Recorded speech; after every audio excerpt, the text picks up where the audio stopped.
All right, here we go. Today we have one of the baddest stand-up comedians of all time who's been tearing down stages for decades and running the most controversial podcasts out there, the 5150 Show. Corey Holcomb, finally welcome to VladTV. Finally at Vlad. Finally here. TV, you reached out way back in the beginning. I'm actually flattered that you thought I was one of the guys that you wanted to interview way in the beginning, man. Of course, man. You're a legend. Yeah, you're a legend, you know, man. I was going through my thing, like, you know what I'm saying? I'm trying to establish myself in Hollywood, and I'm like, well, shit, who is Vlad? Well, tell Vlad to come on my show. But look, everything worked out perfectly. Right.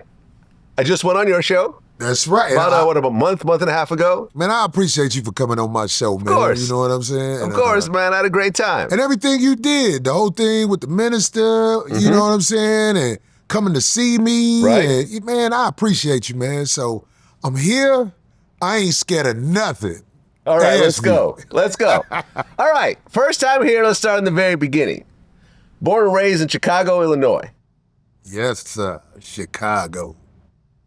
And you were primarily raised by a single mother. Yes. And your dad was a Rolling Stone. No.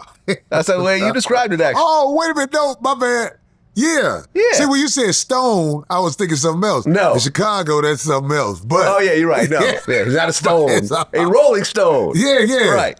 You know what I'm saying? It's like most situations where the mothers and the fathers back during that time, I think it was a lot of love in the community, but it's like being in a situation where it's the husband, the wife, and the two kids. I salute anybody who is able to pull it off. It's very difficult to do that, man. Yeah. Like the natural nature of some men. Me, my woman, my kid. No, me, all my women, all my kids. Let's all get together. Let's do it right. You know what I'm saying? If America was set like that, there would be so many solid foundations of family. But I believe the reason families are not solid because everybody got to act like they only gonna be with one lady. It just doesn't happen that much. Most women are in polygamous relationships. They just don't want to admit it. Of course. But most women are in polygamous relationships, especially when they date certain types of men.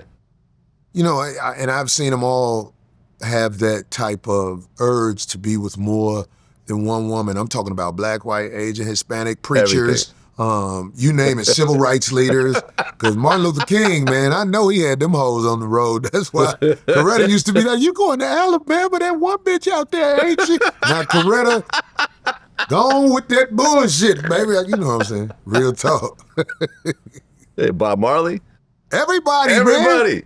Man, listen, I have had women that I wish were still in my stable, but I could not control them. They just wanted me to be what they wanted me to be. And I did my best to leave in a way where we were not enemies, but a lot of times they were mad at me. Yeah.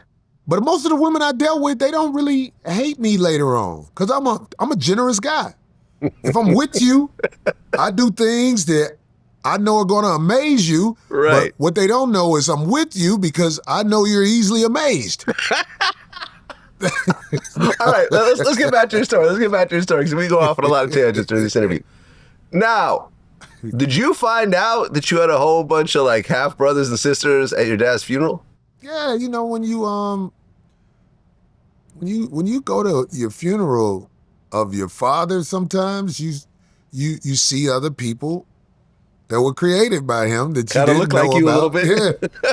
Oh man, it's a crazy world, man. I don't know why people think this. What do they call it? The nuclear family, where it's just the man, the woman, and maybe two kids. Right. It's just not a realistic thing in this world. My mother found out about maybe 11 or 12 of her sisters and brothers as life went on. You know what I'm saying? How many a couple of them at the siblings? funeral. How many siblings do you have? I grew up with my two brothers and my two sisters. Okay. But I know I got a brother named Jarrell.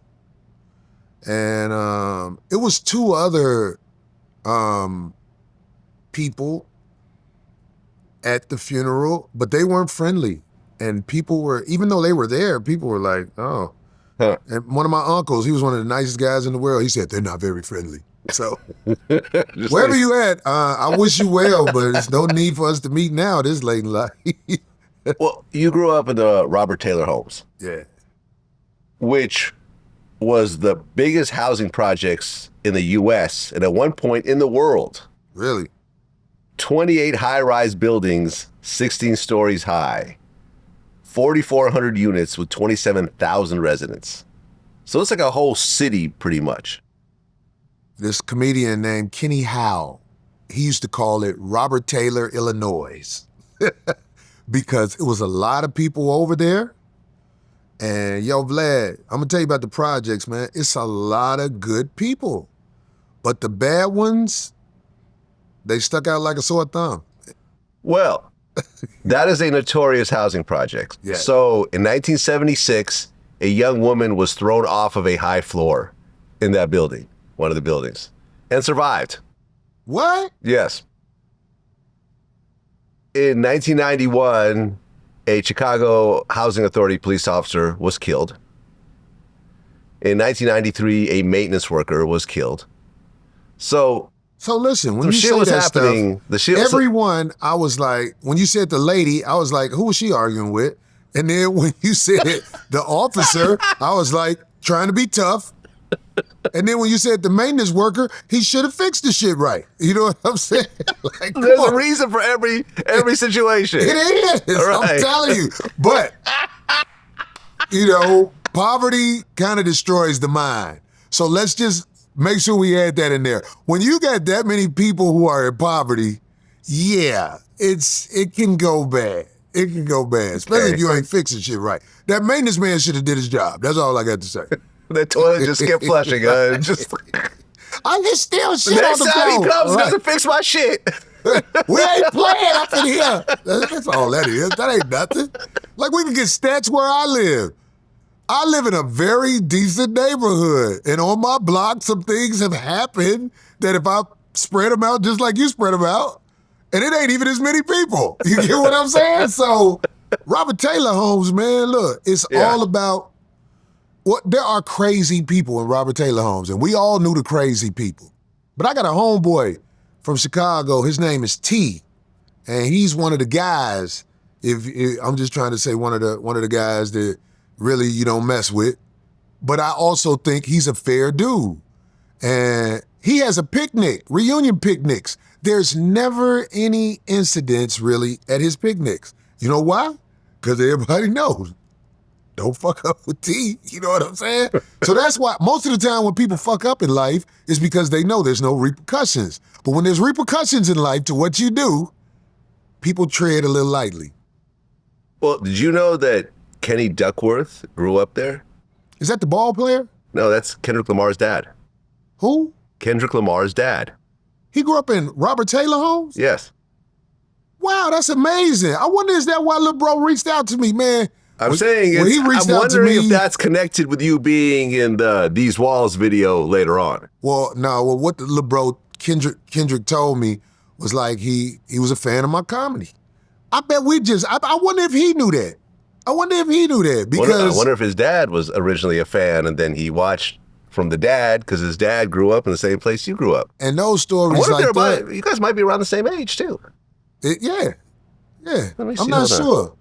But I love my time with Kendrick Lamar because I consider him a real one. You know what I'm saying? And even how he reached out to Late me. 50s. Yeah. Yeah, he relocated to Compton in 1984. Well, wow. Yeah. Small world, right? Yeah, it's a small world, man. It's a small world. You guys married past each other You at one from point. the Taylors. Right. That's crazy. Crazy, right? That's a fact I didn't know nothing about. Hey, Kendrick, what up, boy? Come holler at your boy. Come grab me out this cold-ass underground with them motherfucking people in. How did it feel to be in that music video? Because even at that point, Kendrick was huge. Man, I'm telling you, man, when Lil Bro reached out to me, I didn't believe it was him. Huh. I was like, who the fuck is this playing on the internet? And he had to go through an agent to get in touch with me. I was like, that was really him? Wow. Oh, so he called originally? Man, he was reaching out to me, and I'm telling you, man, he was, when I was around him, I watch people when I'm around people, man. He's a real one. I like Kendrick a lot. Yeah. Thanks for that lick, Kendrick. And all the guys who be with him. Everybody was cool. Right, you're in the jail scene. Yeah. So, talking about the story of you and Kendrick at the house party and no one believes you. I was so glad when he showed up to the video. Because, at videos, they have people doing too much. And some of the staff was trying to put me on weird stuff and take me to makeup and do all this stuff. And I was just like, yeah. Kendrick showed up. He was, oh, no. Okay. You know what I'm saying? He not funny. He let me be myself in the video. They gave me a premise and a couple of lines. And he was just like, Corey, go. And that feels good when people give you that type of leeway to go, because every sitcom or movie opportunity I got a chance to do, man, eventually the director was like, just let him go. Let's see what he does.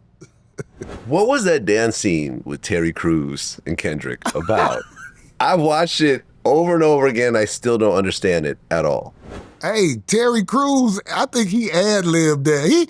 Terry Crews is a fun-loving guy type of dude, even though he's very intimidating looking. Man, Terry Crews, mad cool, man. So, You know what I'm saying? I think he just ad-libbed that. Because, it's at a video shoot, you want to stand out, want the video to be good, so he just did his thing, I guess. That stood out. Right. Did you hear him recently? He talked about how he would sometimes masturbate for 13 hours a day? Who said that? Terry Crews. Oh, well, he's healthy. I said a side chick would fix all that. Come on now. 13 hours to porn? He would masturbate to porn for 13 hours a day. At one time, I used to masturbate. I really don't masturbate no more. I have to say that for these bitches. Right, you always got a girl around. I'm like, I can't go over there on E. I gotta save it. So that's why I don't really masturbate no more, because I have people who are counting on me on the blow the back outside of the game. They want to see the volume. Right. They're like, yeah. So if Terry got that much energy, wow, dude, I need some of that stuff you taking. The Robert Taylor homes were notorious for the gangs. Black Disciples, Gangster Disciples, the Mickey Cobras at one point. Did you yourself get involved in any of that? Nah. No, not at all. Nah. Why is that? Just one more thing. It wasn't my thing. And believe me, when I tell you, I remember so vividly the gang life, because I lived in this building that was the last building before you go into this part called the Hole. And that's where the Cobra Stones was. And my building was like the GD building, 5266 South State.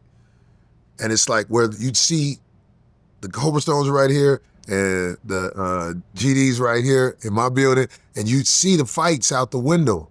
And some of the things I saw, I can't believe it. It went down like that. You know what I mean? Just like sometimes during the day, they all just meet, throw up their shit till it turned into something, and then before you know it, somebody really want to get out. But I think that's that young, broke adrenaline. Young broke adrenaline. Young broke adrenaline will make you do some things that you be like, man, I can't believe I used to do that. What was the craziest shit you saw during that time? I seen somebody get murdered. Right in front of you. Man, I was a kid. I was probably like in 6th grade, 7th grade. And because you're looking out the window. And all this back and forth, rocks, all that. Then this dude had a shotgun. And he just shot it into the crowd. Damn. And somebody was killed. And here's the thing about it. There's no grief counseling. There's no nothing. And here's what's worse. Watch this, Vlad. We know those people. You see them out the window. Oh my God, so-and-so did this. And what's his name is dead. This is the life of growing up inner city poverty. All over the country, though. I don't want to just say Robert Taylor homes, even though because it's a project, you're sitting there watching it. You get a front row seat to the chaos. Yeah. That I could never explain. And these are my classmates. Right. Can you understand that? These are not grown men. These are my classmates, Vlad. Yeah. So. Right, so you didn't want any piece of that. You were good. Just want my thing. Yeah. And that's what it is in life. Sometimes stuff just not your thing. And in fact, they used to show me love. I could go to the Cobra Stone building, because a lot of those guys were in my classroom, and on top of that, I used to be the guy make people laugh. Really? So this comedy has basically guided me through life. Well, you said your mother was the sheriff of the house. She would spank you, but also use belts, extension cords, that type of thing. Yeah. Stuff that they don't allow these days, unfortunately. CPS, we get called. I guess, yeah. Like at that time in life, there was nobody you call when somebody's disciplining their kids. I don't think my mother ever took it too far. My mother didn't want us. She wouldn't even let me, like the building I live in the projects, she wouldn't let me go downstairs. Sometimes I could play on the porch, but I couldn't go downstairs outside until I was probably like in 7th or 8th grade. Well, you almost set the house on fire at one point? Yeah, but that was when I was we weren't living in the projects then. We were living in some old ran down building. Well, I wouldn't say it's a ran down building, but I'm saying like, when you don't have a lot of money, man, if you got a roof over your head, man, you win it. And I used to play with matches. I just had a fascination with matches, but when I burned that mattress up, that fixed everything. I stopped playing with matches because I didn't know that stuff could catch on fire that fast. And I was like, oh my God. And I would have hid in the closet. And my mother was worried about me after the firemen came and everything. She was like, oh, where's my baby? He done ran away. And I was in the closet scared to death. Because you hear them big fireman boots coming in there and everything. I was like, my dumb ass hid in the closet. What the hell was I thinking? I just didn't want to face her. But she was so happy to see me, she didn't even do nothing. Well, your first job was at Burger King in high school. Yeah. Made a lot of money at Burger King. Right, because you would steal, basically. Yeah. I have never had I used to have all of the nice shoes in high school because that was before all these they were just getting into the computer registers. You know what I mean? Mm-hmm. So I used to be working the drive-thru. Shit, I had my business going too. I gave Burger King some money too, but I had a nice business going on. Okay, so did you get fired from that job? Yeah. For stealing? No. No? Never got caught stealing. Okay. I got fired because it was a female manager who didn't like me. The beginning of bitches fucking with me. A female manager didn't like me, and she found a way to keep writing me up until they got rid of me because new management came. The old management liked me because I used to come to work all the time. And getting people to be dependable at work is not easy to do, but as much money as I was making, I wasn't finna miss work. That's insane. Right. But you finally got fired. Yeah, I got fired. Okay. There was a situation, I think it was in high school, where you caught an STD and you gave it to your girlfriend.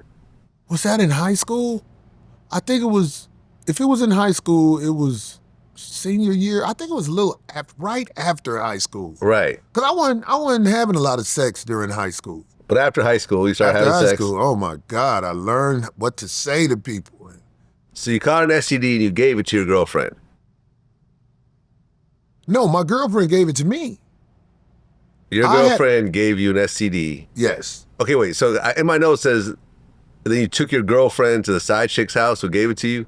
Yeah. Now, that was another STD I caught. That was another STD. First time I caught one, this nasty girl gave me something.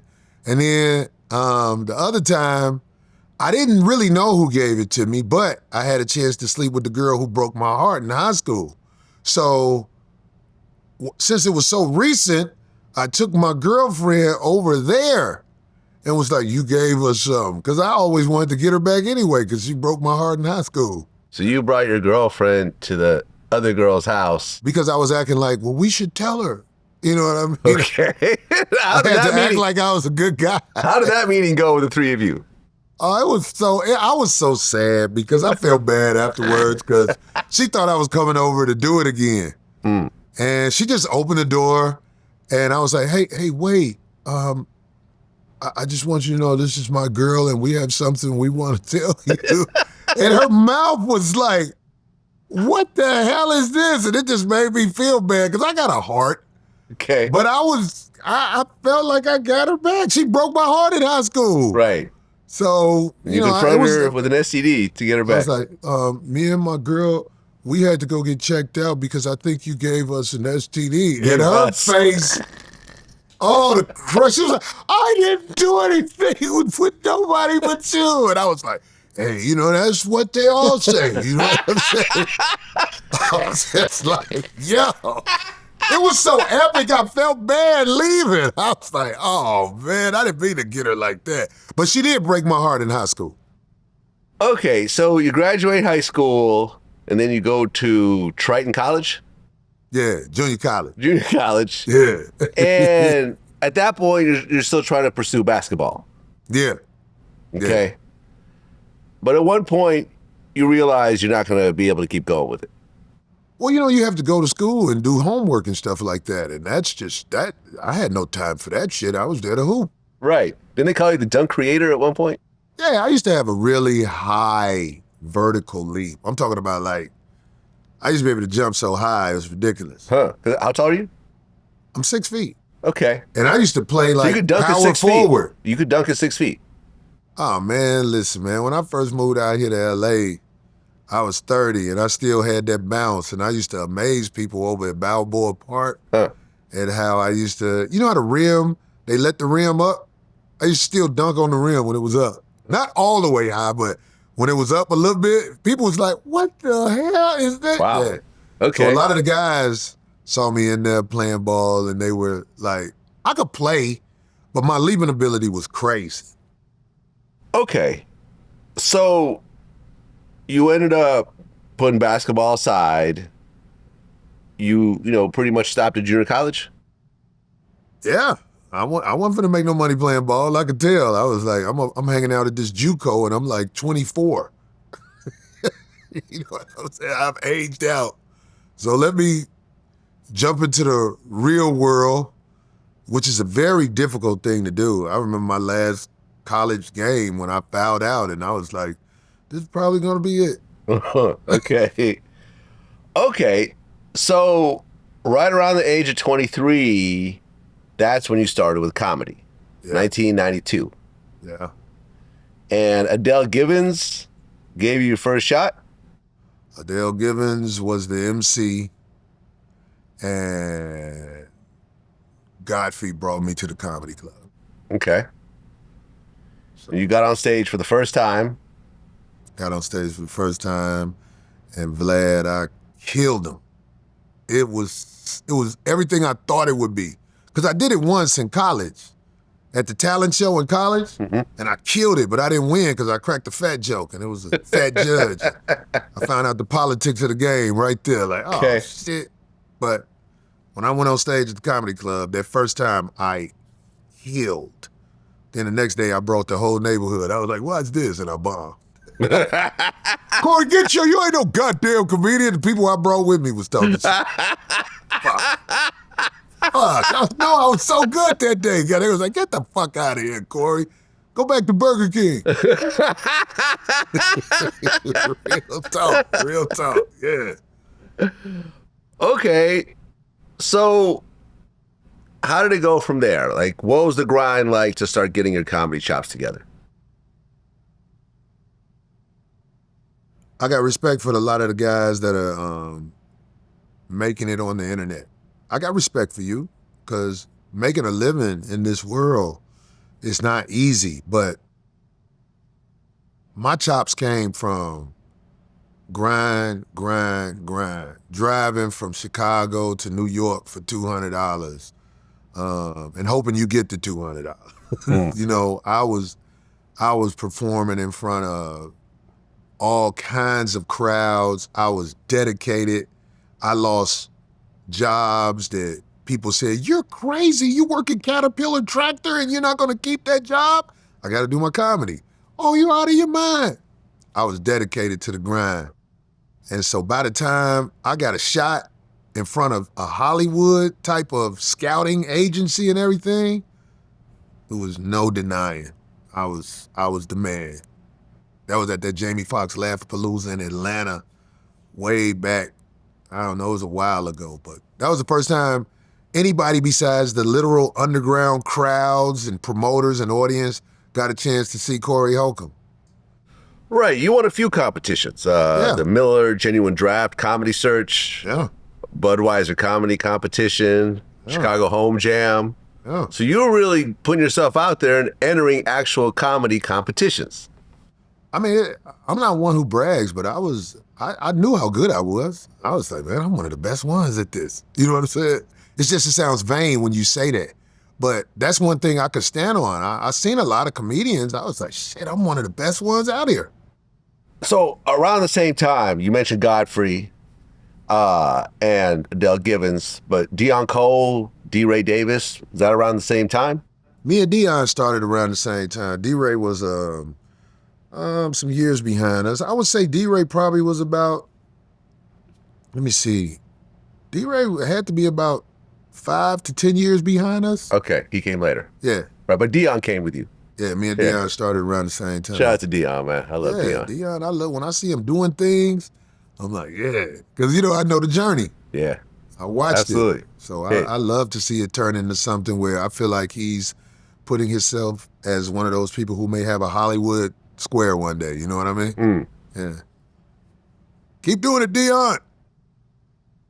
At what point did you realize that it's not about the jokes for you, but about telling your life story? A little bit before I moved out here, I got put out by this girl that she had a real nice body and her face wasn't that good, but her body made me like her so much and she moved me in. Even though she took me from my other girlfriend, so she wasn't shit. But anyway, I'm just saying. When she put me out, I just started talking about my life. It was like something that made me go, what the hell? And it clicked. I'm talking about me. I got jokes, but when do they hear what's happening to me? That's the way I feel like my life is one of the greatest stories ever told. Riding bikes. Like, people from Chicago are gonna listen to what I'm saying right now and they're gonna be like, you didn't do that. I rode a bike from the Beacon Theater up north on 4700 North all the way to Dalton, Illinois, a bicycle, because I didn't have a car and my broad lived in Dalton. And I was up in Uptown. People from Chicago who hear this, they're not gonna believe it, but that was my life. That's why I had incredible hops in my opinion and everything. I was straight grinding. And I was like, man, this story has to be told. So I always was smart in school. I just never was a school guy. Once I put it together, I'm gonna start telling my story. Nobody's been able to touch me if you ask me. And there are funny comedians. It's about 10 to 20 funny comedians in the game. 10 to 20. I think I'm the best out of that. And I know it's some good comedians. Like I always mention Lavelle Crawford. I think Lavelle Crawford is one of the best comedians out there who came up around me, Deion, all those guys. But I think I'm one of the strongest comedians. No, I saw you perform. And the one thing that I realized was that all this was true. I feel like you did not make up any part during your stand-up routine. From the STDs to the talk about the type of girls you're with to everything. I think it's what helps me live longer. If you get it off your chest, Vlad, because it's things that we live with. Yeah. As long as you hold on to it, man, that's weight inside your body. I get it out on stage. I get a chance to talk to the people, and the people love it. The people who come see me. Now, there are some people mad in the audience, but those are normally the people who are ashamed of who they are. But you gotta get it off, Vlad. You can't let that stuff build up inside you. Well, in 2000, you're 31 years old. You drove from Chicago to California with a revoked license. Yeah. I guess you went the wrong way through Utah and Wyoming. Yeah, I went across country instead of going on the angle down. So the trip was a lot longer than it should have been, because back then, that was before phones. Right. You know what I'm saying? You'd have a map, a paper map. You looked at a map. Yeah, 2000? Well, no. Let me see, 2000?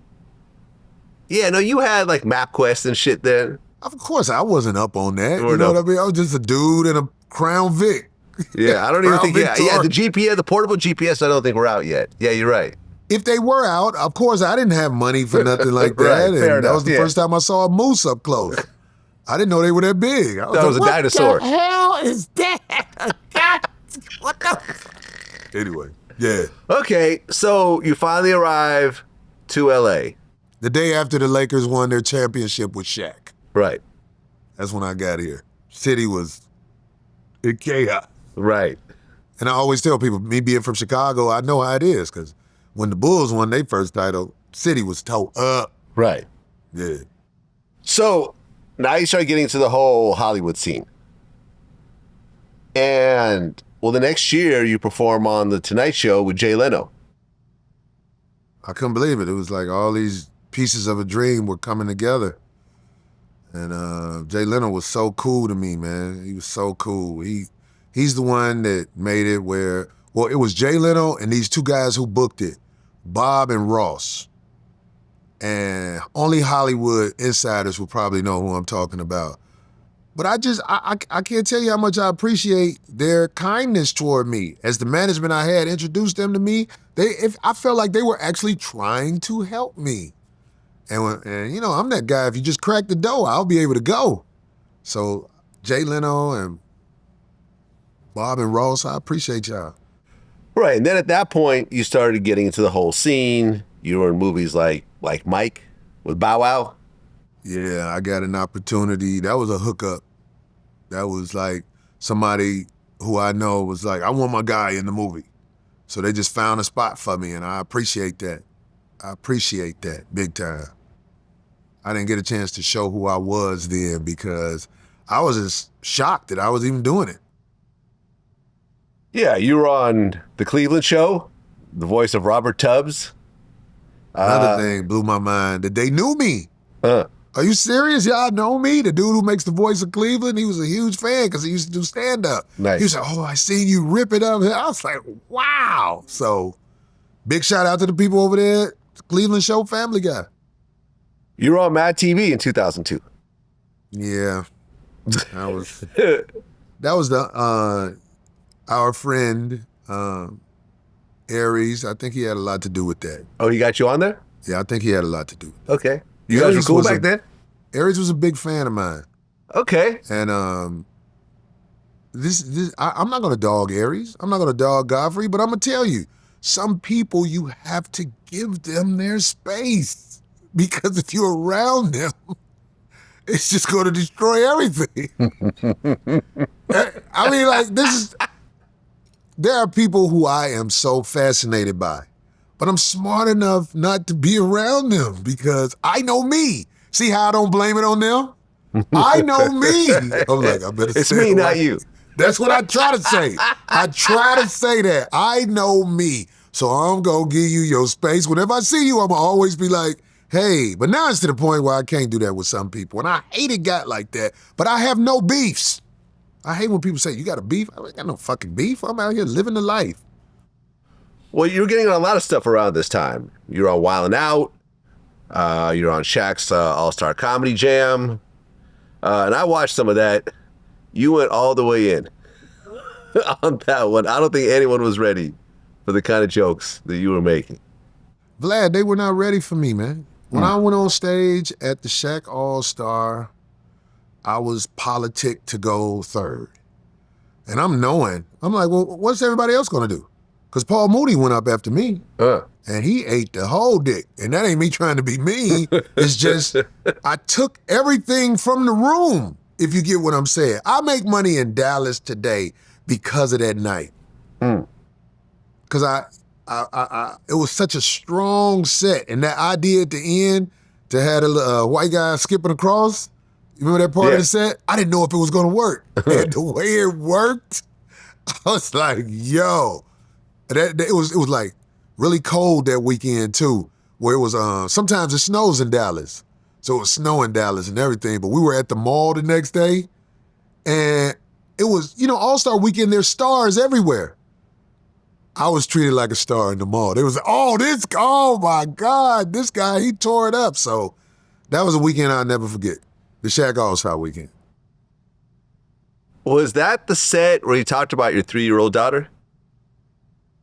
I don't know if I put an age on it, but I know I did a joke that I thought was really clever about her shaking the milk all over her face. You said, I knew my daughter wasn't going to be shit when she was 3, and she had the bottle, and it was getting all in her face, kind of like her mom. Yeah, I was like, you just like your mama. You know what I'm saying? And it hit so hard. See, I watched Bernie Mac had that set where he was like, I ain't scared of you, motherfucker. As a comic, we all want a set that's just like killer. I'm so glad I got an opportunity to have one of those sets that'll be remembered for all time, because whatever you say about me or take away from me, you know, that was one of the strongest sets captured on video at a live event like that. And I feel good about it. Well, yeah, most people wouldn't refer to their baby daughter as a bitch, but here you are. I go there sometimes. You go there. And there are people who like to try to take what I say on stage, or maybe when I'm talking on the internet or something like that, they want to try to make you that person. Now, of course, as a comedian, I talk about my life and I exaggerate things a little, but, there are people so desperate to try to make you a villain. And I know you know about this, Vlad, because you know what I'm saying? All day. You out here. They're so desperate to make you a villain. I don't think that people should be able to lie on a person's name without consequence. Because some of the stuff that people say about me, I'm like, where the fuck did they get that from? Well, didn't you and your daughter have some public kind of back and forths? It wasn't never a public back and forth with me and my daughter. Me and my daughter had a fallout over something, and I got mad one day, and I said, I referred to her as a bitch. And of course, people turned that. He called his daughter a bitch and all that. Do you know how much money I've made saying the term bitch? When my daughter came out here, we went shopping one day at down there in Beverly Hills at the Gucci store and all that. Mm-hmm. If I just told my daughter to remember that day, she'll be like, "You just said bitch one time." Me and my daughter, we have our fallouts or whatever because she grew up under her mom, and I know a lot of men who there's friction with the father and daughter, and it's just so common that I think somebody should do a documentary on that. Because why are so many daughters disappointed in their father? Like, you really have to think about, is this really propaganda about the dads? Because we love our kids for the most part. I wouldn't even be around a guy who I thought didn't have love for his own kids. We love our kids. We just are hated upon in a way that is ridiculous. I'm talking about ridiculous. Men with their daughters especially. I know guys who, like I know this rich guy from LA, and he was gonna come on the 5150 show and talk about it. He's one of the guys from out here. He's talking about his problems with his daughter. I just don't know a lot of people who get along with their daughter, and you be like, what happened? Everybody be like, she just started not liking me. And I'm not saying that's what's going on with my daughter, because as much shit as people talk, I haven't seen my daughter talk shit about me publicly. I've seen her mother, Tasha K, and all the rest of the messy bitches out there talk shit, and YouTubers who will say anything to get likes. You see them talking shit, but nobody knows what's up with me and my daughter. Well, I just interviewed Jess Hilarious, and the two of you had some back and forth. She a lying bitch. Well, it started with the nude photo shoot she had with her son. And you said, there's a part that's wrong with Black America. These whores want their sons to be disgusting. It's like a naked woman who has her son who's too old to be sitting on top of her naked, then sends them off to the world just like their mom. So you also referred to it as pedophile behavior and said that the roles were reversed with a man. You know, I don't remember everything I wrote, but I tell you this. I didn't know she was a comedian. I just saw a picture of a woman with her son in a way that I felt was really inappropriate. It's desperate for likes. But it turned into all this, and I was like, I didn't even know this girl was a comedian. So one day I called her to try to see, can I fix it? And she act like he called me begging and all this. I was like, bitch, I don't beg bitches for shit. I'm not a beggar of bitches. I called you because I tried to be humane, even though I don't agree with the picture that you had up there about your daughter. But she act like I was doing more than that. So I can honestly say, motherfuck that bitch. I feel like there are some people you can't fix shit with them. Well, look. I'm not an ass-kissing man. I feel like what she did when she was talking about Charlamagne was too much, but he'd keep her around.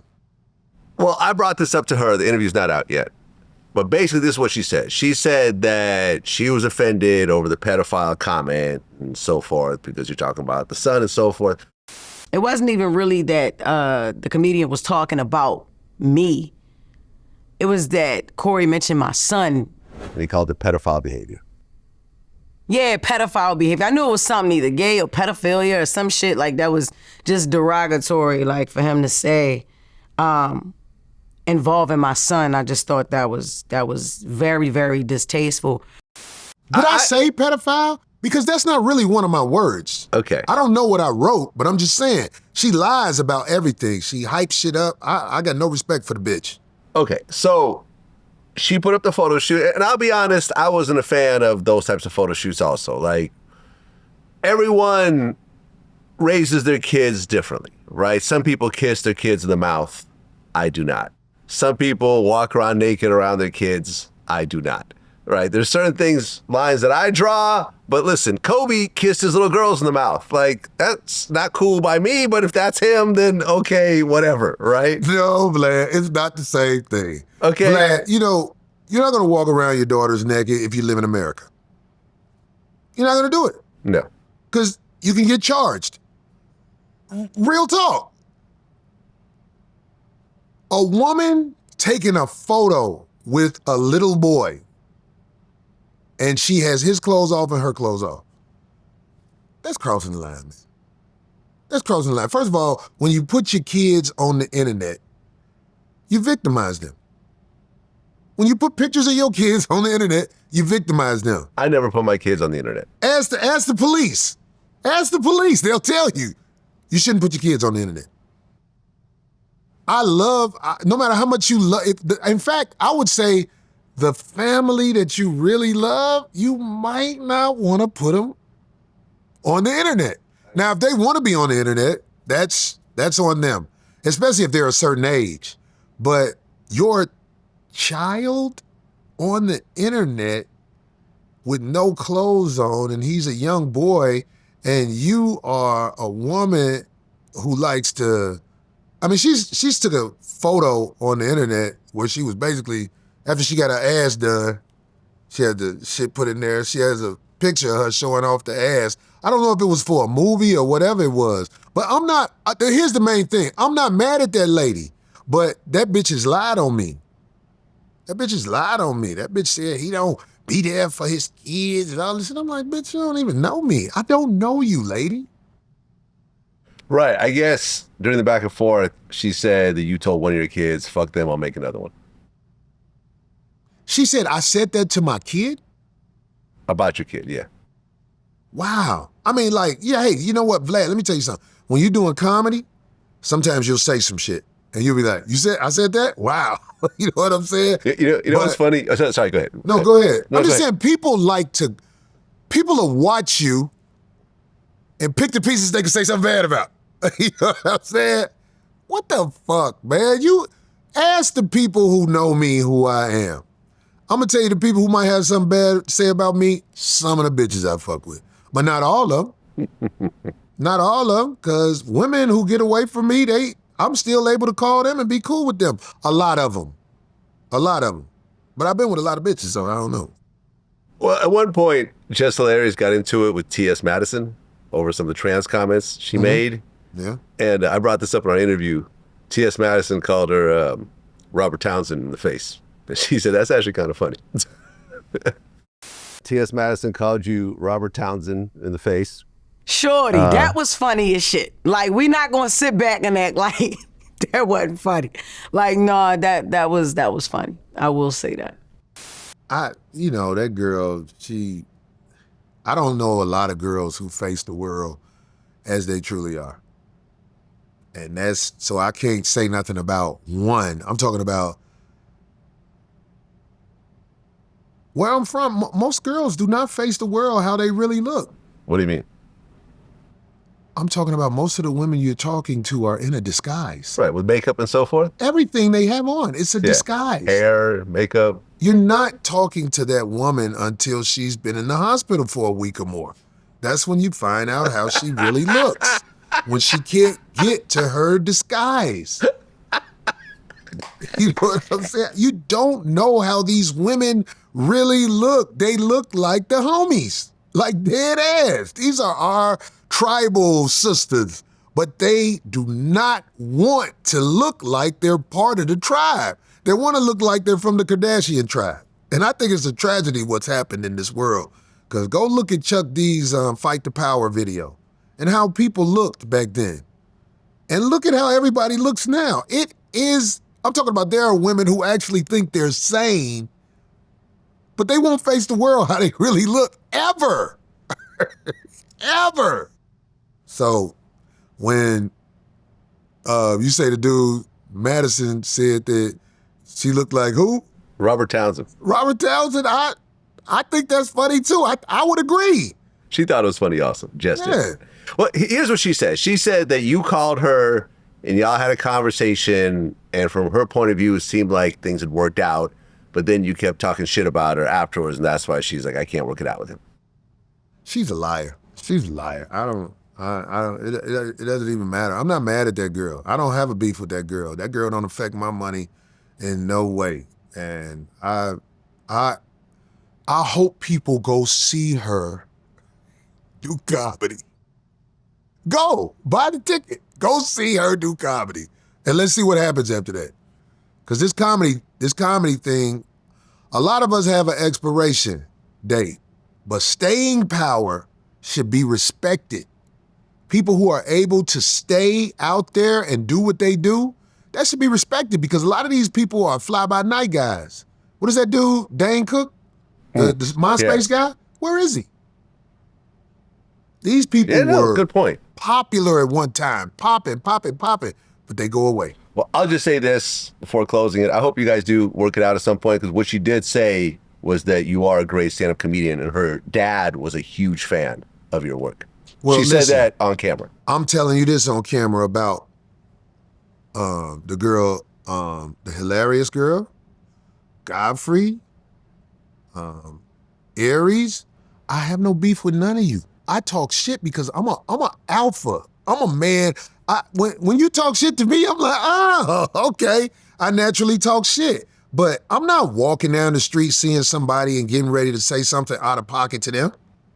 I don't walk down the street and be, yeah, what up, motherfucker? Except for the time when I saw Aries in the airport, I didn't do nothing but be like, hey, man, what happened with that shit? He was like, oh, what you hear? He was getting loud. I was like, you fucking coward motherfucker. I just walked away like, fuck it. All right, let's talk about the Aries situation. So at the time that the incident happened on your show, Aries was a regular on my show. Was he? Yeah. So that situation happened, and he was a regular on my show. So in a way, I kind of took his side because me and you weren't talking, and that's where the beef with me and you kind of started. I remember that. Yeah, that's cool. You know, we got on the phone. We talked about all that. We talked it all out. I ain't trying to interrupt the story, but let me ask you something. Why do you think now me and you sit down and everything is good? Why do you think that? Because we've always been good. I think that we do it like this because we're confident men. Right. I really do believe that. I believe you're a confident guy. Yeah. I'm a confident man. I really don't have time to be mad at nobody. Right. You have to do something awful for me to be like, all right, enough is enough. You know what I'm saying? Okay, so let's talk about that incident, right? So he was a guest on your show, right? On the 5150 show, which I've been a guest on as well. Yay! Was he drunk when he was on the show? Yes. Was he drinking before, during? I don't know if he was drinking before, but during the show he was drinking. Okay. It was a coping mechanism, you know what I'm saying? He thought I was one of his heroes, and you know, he couldn't control himself, as he not been able to control himself in a lot of places. Okay, so he gets on the show and he's drinking, and your co-host, was it Darlene? Darlene. And Zoe was there. And Zoe, right. And I guess he called Darlene a Mexican bitch. Said something like that, yeah. Yeah, I remember she mentioned that to me. Yeah. But him and Zoe started to go at it. I wouldn't say they was going at it. He just was trying to interrupt Zoe and do too much where it was obvious. It was obvious. He was like, oh, he's doing too much. And I already knew I was like, I fucked up. I brought him on. You know, when you get to that point, like, fuck up. Let's see, can we make it through this? But we didn't make it through it. Because he challenged a guy that was willing to go. Right. And I've seen Zoe when Zoe gets fired up, I don't think he has control. And I know people like that. People, when they get fired up, they will fight. Especially Aries. Right. I remember I watched that clip with someone. They were like, oh, when Aries made that little light skin comment, that's probably what made Zoe snap. Like, and he was talking over him the whole show, man. Yeah. He was just like, he had no respect for Zoe at all. Right. And did he say, I'll smack the shit out of you or something like that? He said something like that. He said, Zoe stood up. Some of you light skinned motherfucker. And then he said something like that. And Zoe was like, you're about to prove it. And Zoe was scared after he beat him up because, you know, in this world, people go get lawyers. And that's just what his bitch ass did. Aries bitch ass when he got lawyers. Yeah. Okay, so he sued you or Zoe? He tried to, they try to sue anybody they can. Okay, so you get served with a lawsuit.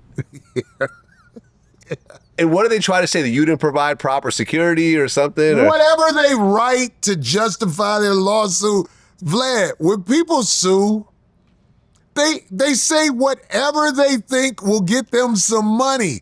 But when the lawyers found out there was no insurance or nothing like that, and I think Aries only dropped them off a retainer, but didn't keep giving them money. Because, you know, they're trying to get their money, too. Right. They said, the hell with it. Oh, so they just dropped it. Like, how much do you have to spend, though?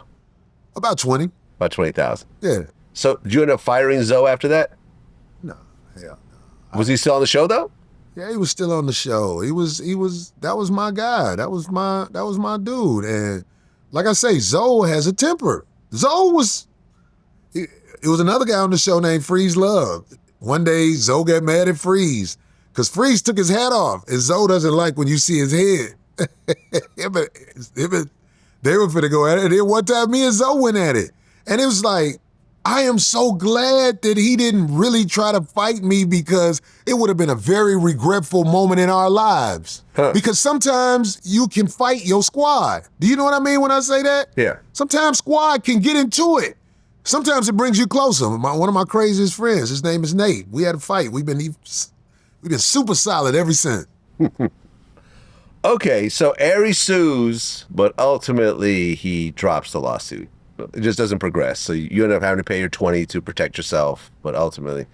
Yeah, man, look, when me and Aries got into it, he made a video saying he's going to sue me because I said that he was rude to my staff. Yo, Vlad, I'm about to sue you for defamation of character. This is about to get ugly. Because now you're just making shit up. I saw the clip where you said your staff, as in multiple people, said that I was disrespectful to them. Your staff, you got one guy that's in the studio with you, and that's the cameraman. And the only interaction I ever have with your camera guy is when he mics me up. And I signed the tablet saying you could use my likeness. No words are ever exchanged between me and the one guy in the studio besides you. Your staff, and I'm disrespectful, you have a lawsuit coming. You're lying. What type of goddamn lawsuit is that? I said, come sue me. I said, come to my show. You can serve me at my show. But do you understand he's a Hollywood boy? I think one of his parents was a Hollywood person. His mom was a singer. Singer? Singer. Yeah, that's a Hollywood boy. He's gonna always talk tough because, you know, yo, yeah, that's how he talks. But in real life, he's big old bag of sugar. And that ain't nothing to be embarrassed about at our age, that you're not a fighter. But I think he just talks a lot, and So when I see it, it's kind of irritating. I'm like, yeah. But I'm not mad at him still. Well, here's what's funny, right? I had Faison Love on my show recently. Yeah. And he talked about Aries. Yeah. And I guess Aries sent him a voicemail. I'm going to play this right here. Listen to this. You ready for this? You serious? I'm serious. You gonna play the voicemail? Faison just sent it to me this morning. Nigga, I hope your bitch ass has the balls that when you see me in public to approach me with the same energy. Is that real? I think so, yeah. Oh my God, Aries, why do you say that?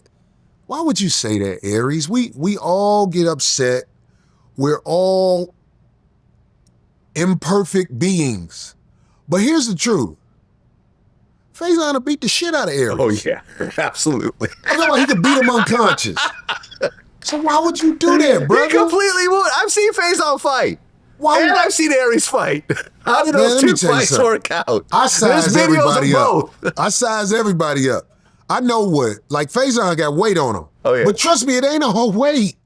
Faison is like my brother. They're big, strong guys. Yes. Naturally. I don't know why Aries would say that, because what's going to happen when you run into Faison? You going to get loud? That's fine. You shouldn't do that, Aries. Even if we have issues like this, that, and the other, we're entertainers. We see each other on the circuit, which is why I called the girl, the hilarious girl, because I'm like, it's not worth it. And it's a girl. I didn't know he was a comedian. You know what I'm saying? But anyway, that's a whole nother thing. But I'm saying, Aries, you leaving voicemails like that. Aries, the homie, I ain't even gonna tell you, the homie in Atlanta said you had a voicemail. But I know you ain't talking crazy to him, because what he said he'd do, you know he gonna do. I bet you one. But the thing about you leaving these voicemails, this is what I'm saying to you, Aries. You have to learn how to get ahead of your ego at some point, brother, because listen, man, you too old to be getting beat up. You don't heal right at our age, and your sickness, which I know your sickness a little, because when you tried to act like you were injured, the lawyers were able to look into your medical history. Aries, you don't need to be saying that, like, when I see you have the same energy. Stop it. Stop it. There are people who talk shit about me online where I just be like, oh, I got people who've said my name every week for 10 years. And they still ain't got no numbers where enough people watch the show where it's worth it. But they can't help it. They need that validation. I would say to Aries, I don't care what somebody say about you online, especially if it's true. What are you mad about? But I'm just saying. Did you see that? Do you know what he's mad about? He's getting embarrassed in front of the public. And Well, no, the but public, specifically, did you see what Faison said about Aries? About the hotel? yeah. That Aries was arguing with the hooker in the lobby. I mean, over about not money. paying her. About money. Yeah. The last thing, just like that. Just like the argument he got with me about money. You putting yourself on the spot arguing with a hooker about money. Pay the hoe. You supposed to pay the hoe. Right. If you with the hoe, you got to pay the hoe. You can't have her getting loud and running her mouth about you. A hoe is supposed to be one of your closest things to a friend you got, if you know what I mean, because hoes are kinder to me than the women that I say I'm in relationships with, because I give them their money. So Right. that's something that guys need to know. Just pay the hoe, man. If you out here tricking, buying pussy, you have to pay them. Right. Don't have them leaving upset about, you got a bitch out here talking crazy about you over what, 20, 40, $100? Are you serious? Yeah, that's what I think he was mad about. That's what I think he was mad about. And, I mean, look, man, Aries, I honestly think is just a ridiculous person, man. I've always showed him love. The fallout we had was him just being jealous and petty. I want to tell you something about that, Vlad. Yeah. And you tell me, do you agree? See, this is what happens. As people in a position to help people, the people who you help, who cross you, it's a different type of frustration you have with them. Yeah. Because it's happened to me. Like, it's people, I had a guy who used to drive Uber. And I used to have him around me, not only just on my internet show. I used to take him to gigs. I used to help his family financially, all that. And now he talks shit about me. But you have to just fuck that motherfucker. Yeah. Especially when you know, man, let me tell you something, man. You built his career back up. And everybody who knows anything about the business knows his interviews with you are what helped his business get the recognition it needed for him to have an opportunity to financially be in a better spot. Right. And I know you got to know that. So letting that go is a challenge. Because trust me, I've had to do it. But him, he's not going to, what do you think he's going to do? He's going to shoot himself in the foot again. If he left a voicemail like that to Faison, knowing when he see Faison, he's not going to walk up on Faison. No. Unless you know he keeps shooting himself in the foot. Right. I don't want to fight Faison. No, You know what I'm saying? I wouldn't fight Faison. I don't want to fight. No, I would run. Right. And he would get tired, so I'd be okay. Right. I don't think I would say that. Faison ain't going to catch me. He's not going to catch me. Sorry, Faison, I love you, but you gonna get tired after about 30 seconds. Faison, you ain't gonna catch me. You ain't gonna catch me, man. And trust me, I ain't all that in shape either, But still. Faison ain't gonna catch me. Because I know if he catch me, it's a problem. But yeah, you leaving them messages, man, and we all be in the same spots, man. You gonna walk up on that man one day. I would advise you to just call that man and just say it was a moment. And I believe Faison will be like, yeah, all right, because I believe Faison got that blackout type of thing going on. But if you call him and tell him, yo, man, I blacked out. I don't want that. We grown. I believe it'll just be over like that. I really do. So I hope Mr. Spears listens to me. Don't leave that out there like that. Don't leave that out there like that. We got to be able to tell people, okay, I had a moment, especially at our age. Well, the situation with you and Christina Payne. I don't know why people call this lady a comic. She's not a comic. She's a... So what exactly happened?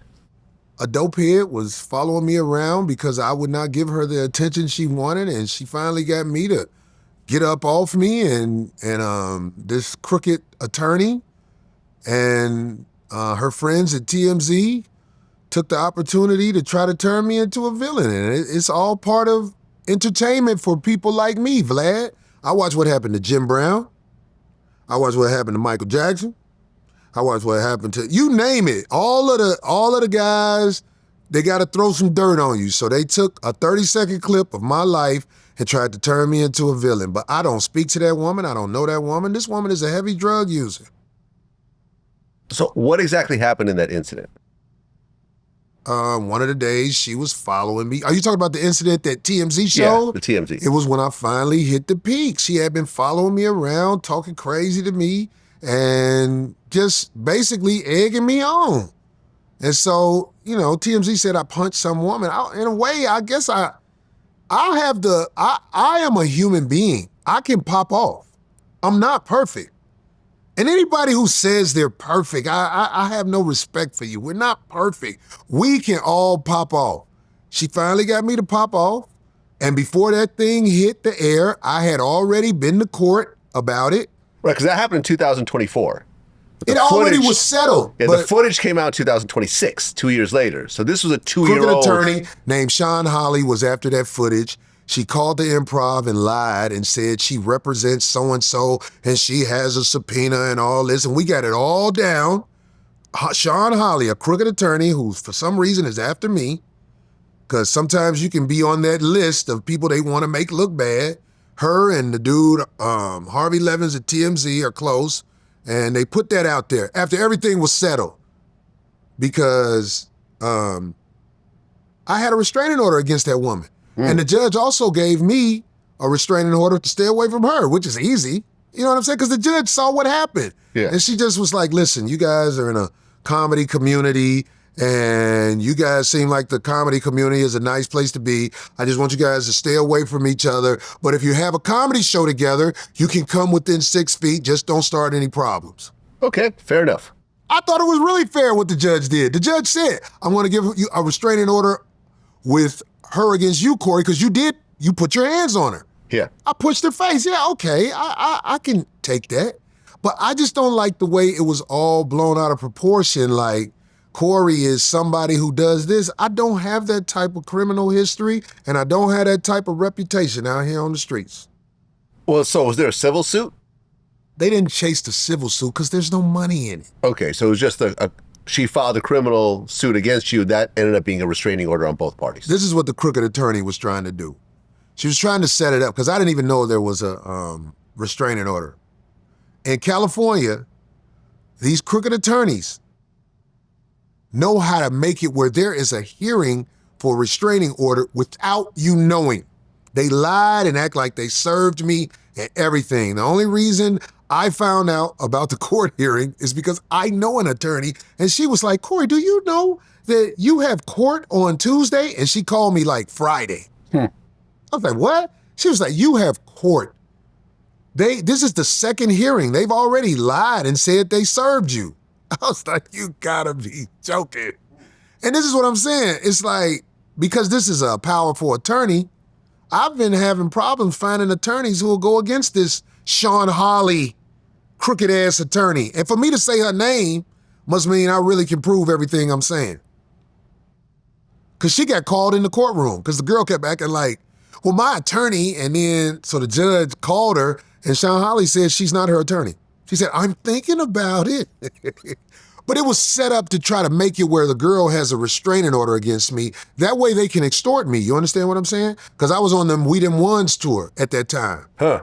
And just imagine if a girl has a restraining order against me and she shows up. That means I can't show up at my gig. You get what I'm saying? Huh. It's a cold game out here with the twist where they know how to work the court system against a man. So when I showed up and the judge heard me and heard my side of the story, she started looking at the girl like I thought he was served. You know what I'm saying? I've never been served. I just found out about this. So I showed up, Your Honor. And then, you know what I'm saying? It turned into this, that, and the other. But TMZ did that right after I had the thing on my show where I was about to hit a guy on my show. Is that the Anton Daniels? Yeah, he was finna get it. He almost pushed my buttons where I was finna swing on him, and I'm so glad that I didn't, man. Yo, there's this guy. He was such a successful influencer online. His name is Wes Watson. Do you know who that is? I know exactly who Wes was. Oh my God, this dude, he was doing it. I interviewed him twice. I was with him in Miami. I was very fascinated by how well he can motivate and everything. You know he's in jail now, right? Yeah, this is what I was trying to say. Yeah.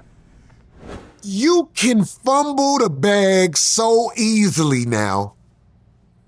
I am so glad that I did not do anything that would have had me in some type of litigation. I'm so glad I didn't. And I will thank him because I told him, say it again. And he didn't. He saved me. He saved me. You see, I'm giving him credit. He saved me. Thank you. Thank you. Because you know who I'm talking about. Wes Watson's story is fascinating to me because I think he was doing it really big. And now he's back in jail because of his, put it like this, putting your hands on somebody. Yeah, well, he beat up a guy in the gym, and then he ended up beating up his girlfriend. See what I'm saying? When you put your hands on people, yeah, they can take your bag. Yeah. They can take your bag. Mm-hmm. So I want everybody, especially your guests who come up here, who, if Corey Holcomb can ever give you any advice, you better control your temper as far as it go with putting your hands on people if you got something to lose. Now, if you ain't got nothing to lose, hey. Yeah, fuck it. If you ain't got nothing to I'll lose. catch this misdemeanor. Right. You know what I'm saying? But no, they can sue you for what you have. Yeah. Because the brother Wes Watson was showing off all his stuff and everything. They're trying to take that. Yeah. So you have to be careful when you put your hands on somebody. Yeah. Don't get that mad. Because I'm proud of being a level-headed guy. Because people was telling me, oh, you should have went out here and did it. No. No. That ain't gonna work. Now, listen, at our age, I'm a few years younger than you, but I remember when I hit around my 40s, I said, I don't want to get into any more physical altercations for the rest of my life. So when I go somewhere where I feel there might be a physical altercation, like when I went on your show, you know what I'm saying? Oh, yeah, I get what you're saying. I brought security, Yeah. right? Because I didn't know. I didn't know. Well, you should bring security, Vlad, because a lot of people know you. Yeah. And there are people who will try you just because you're popular. Right. You know that. And I understand that. So certain places I go with security, but my goal is not to fight somebody, ever. Ever. I'm trying to get through the rest of my life with no more fights. I said that to myself. That's why I stopped going to open gym playing basketball. Because that's where you get into physical altercations the most. Yeah. Open gym, 24-hour fitness. Yeah. Fuck you didn't foul it. Oh, yeah. And then all of a sudden it turns, you're just swinging. I'm like, I can't hang out at the gym, open gym no more. If I go to the gym, it's just to lift or something like that. But Okay. that basketball, yeah, there'll be a problem. Well, over the Christina Payne situation, you lost some gigs. I lost some gigs because of that crooked attorney. In my opinion, she's still trying to make me lose gigs. She has influence. I think she's at Live Nation or Rock Nation or something like that. She has influence over there. And you know what I'm saying? Here's the truth. This is the truth. I don't know this lady. I don't know this lady. I know she lied to that judge. She lied to the people at the Improv. And I can prove this for any lawyer out here in California who wants to take this on. I have the evidence. She's a liar. She's a crook. And this is what she's known for. You know what I'm saying? This whole thing with the crackhead girl, she has no power. She's nothing. She says she's a comedian because it works. You can be anything you want to be out here. All you got to do is say it. Well, here's what I realized about you after seeing your show. And this is why I realized you're kind of uncancelable. Uncancelable. That's a word? Uncancelable. Uncancelable. Uncancelable. Is that a word? I like the way it sounds. I tell you that much. This is when I realized, the moment I realized you were uncancelable. I remember I went to your show, and it was a, sold out show. It seemed like your core audience was at that show, right? That wasn't just some little corporate show with a bunch of people that are, just being paid. I feel like your core audience was at that show. And when I was hanging out with you afterwards at your merch table, I noticed that all of your shirts and hats and whatever were being sold for like $10, $15. And I'm like, oh, he could charge $40, $50 for this stuff. But I realized right then and there that your main priority was to serve your core audience than to make a few extra dollars off these shirts and hats. That you made it so cheap that it was almost like a no-brainer to just buy some, even though I know you're not making very much money off this. It's not for the money. It's not for the money. And that's what I'm like, oh, he really is for his audience and for his people. With the 5150 stuff on around. Yeah. I saw some guy in the airport and he had on one of my 5150 shirts. And when I was like, I like that shirt, he was like, oh my God. I mean, that moment is priceless to me because I know I made his day. Yeah. My people keep me relevant. Yeah. And I need help with other things that have to do with the internet. But when it comes to reaching my people, I believe I'm good at that. And I believe that, you can say whatever you want to say about Corey Holcomb. This lady in Dallas said this to me, and I'll never forget it. She said, boy, we see the God in you. We see the God in you. It don't matter what they say about you, Corey. So, I think the core fans will always support me, and I need that. Because I'm fighting the dragon out here with a cheap knife I bought off Amazon. Well, speaking of comedians, I do something called This or That on the show. Okay. Where I give you a list of 2 comedians. These are all comedians that have been on VladTV. So certain comedians are not going to be on this list. Like Eddie Murphy's not on the list. Chappelle's not on the list. These are people that have been on VladTV. And I'm going to say this or that. And you're going to pick the person, the comedian you think is better. And then that person goes and gets the next one. See what I'm saying? We could try it. Yeah, let's do it. So, let's start at the top. T.I. or Bubba Dub? Wow. Well, it's got to be Bubba Dub because I've seen Bubba Dub perform more than I've seen T.I. because we was on tour together. You get what I mean? So it's got to be Bubba Dub. Bubba Dub or Affion Crockett? Well, I have to say Avion Crockett because of how we've known each other ever since Def Jam. But I love Bubba Dub. But I got to say Avion Crockett because, you know, he's been out here in the game finding ways. Avion Crockett or Pierre? Avion Crockett all day. Even though I don't rock with Pierre, but I think he's a good comedian.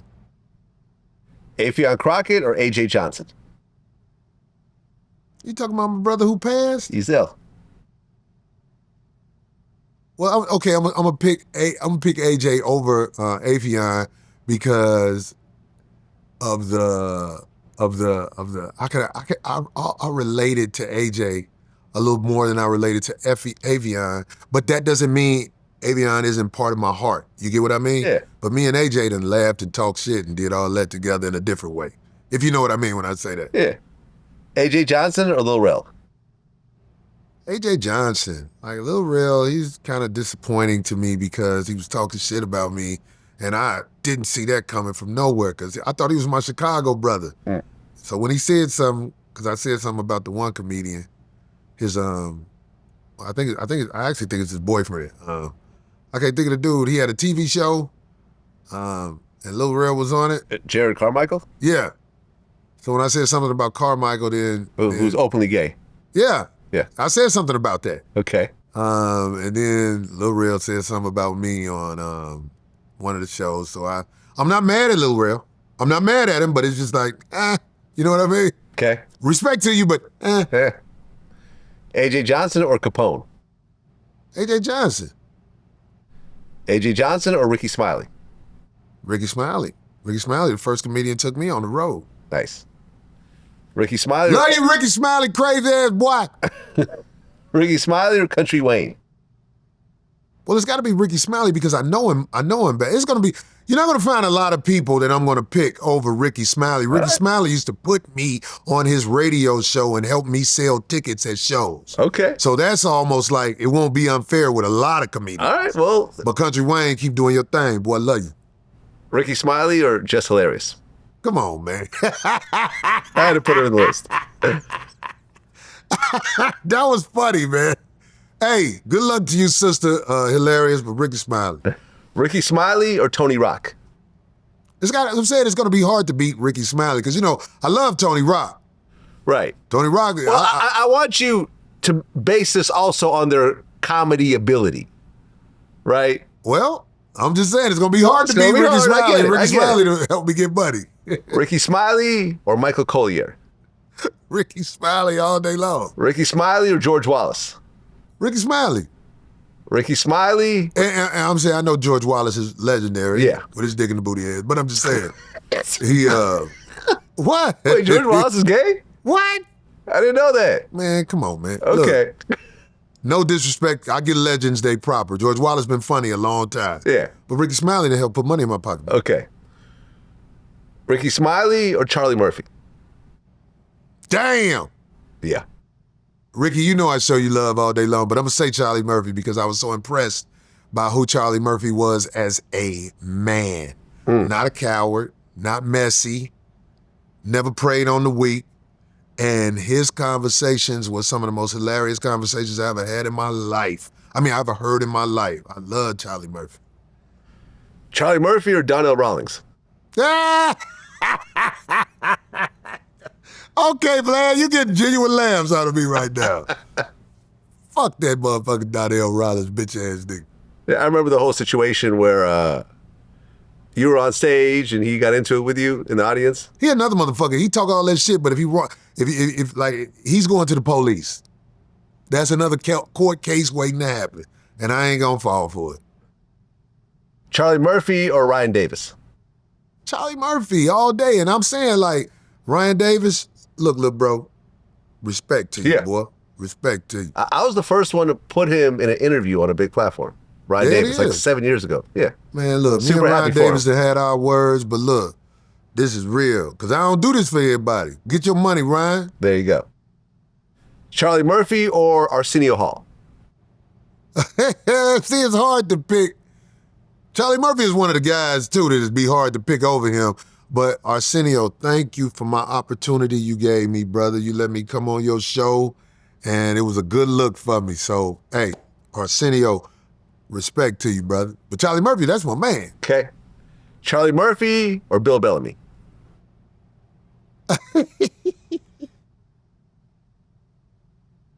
Damn, okay, because I said Charlie so many times, I'm going to say Bill, but Bill has never been nothing but a man and a gentleman to me, and I appreciate anybody like that.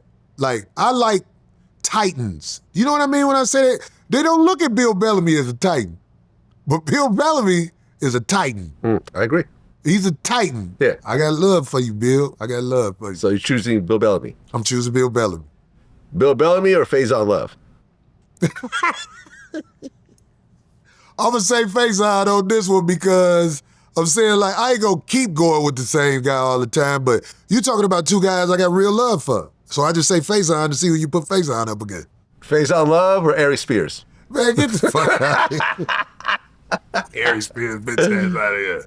Stands out with the impersonations he do, Ari Spears, but it's not enough to make me pay to go see him. Faison Love or Sinbad? See, Sinbad is one of them guys I got to give him his epic propers because he's done epic things. Yes. So Another Titan.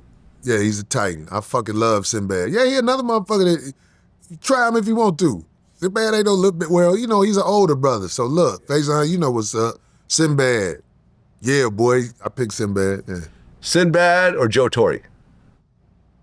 Well, that's hard to put Joe Torre over Sinbad, even though I love Joe. Okay. Sinbad or Guy Torre?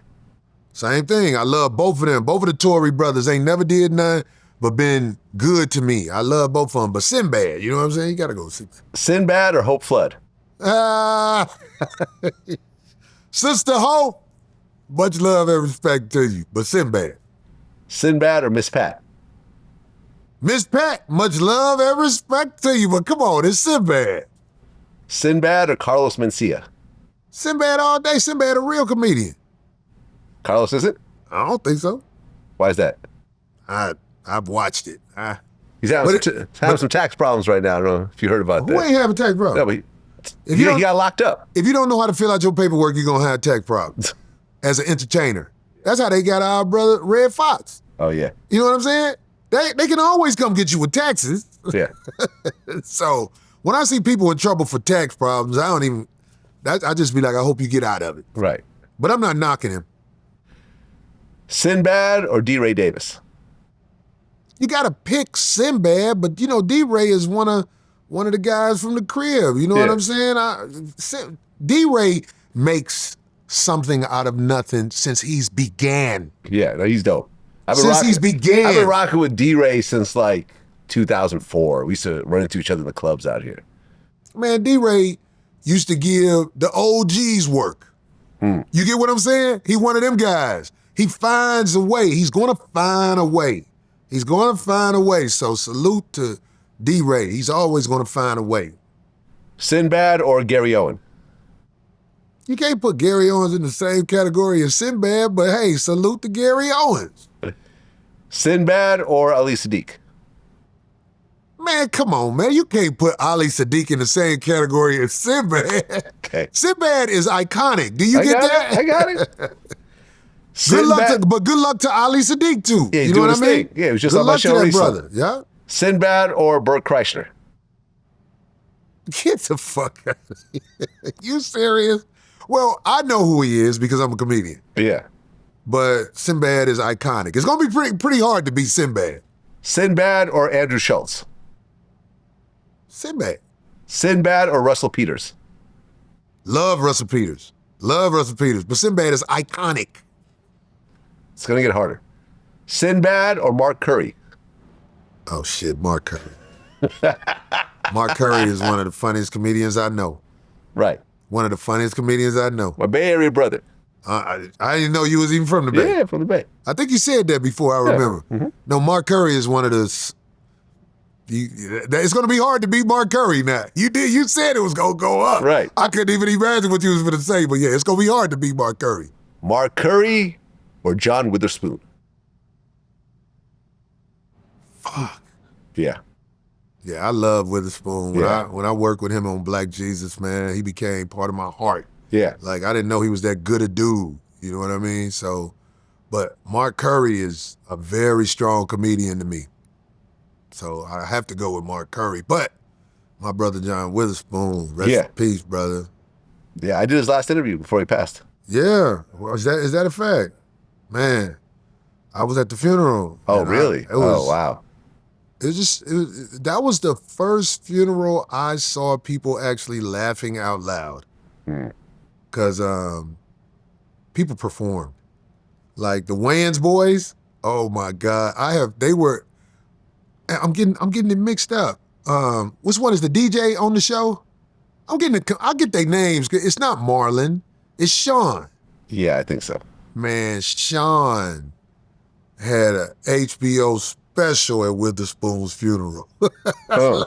Man, we were all sad. We were crying and everything, but when Sean got up there and talked about it, Sean tore the place down, man. Talking about how Paul Mooney always had some type of attitude with Witherspoon, and when he was acting out Paul Mooney and all like that, man, Sean, you tore that up, dog. That was the most laughs I had at a funeral. I was crying at. Nice. Mark Curry or Michael Blackson? Mark Curry. It's going to be hard to beat Mark Curry. Salute, Blackson.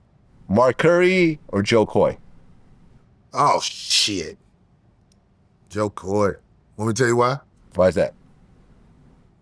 I saw it from the beginning. It's special to me.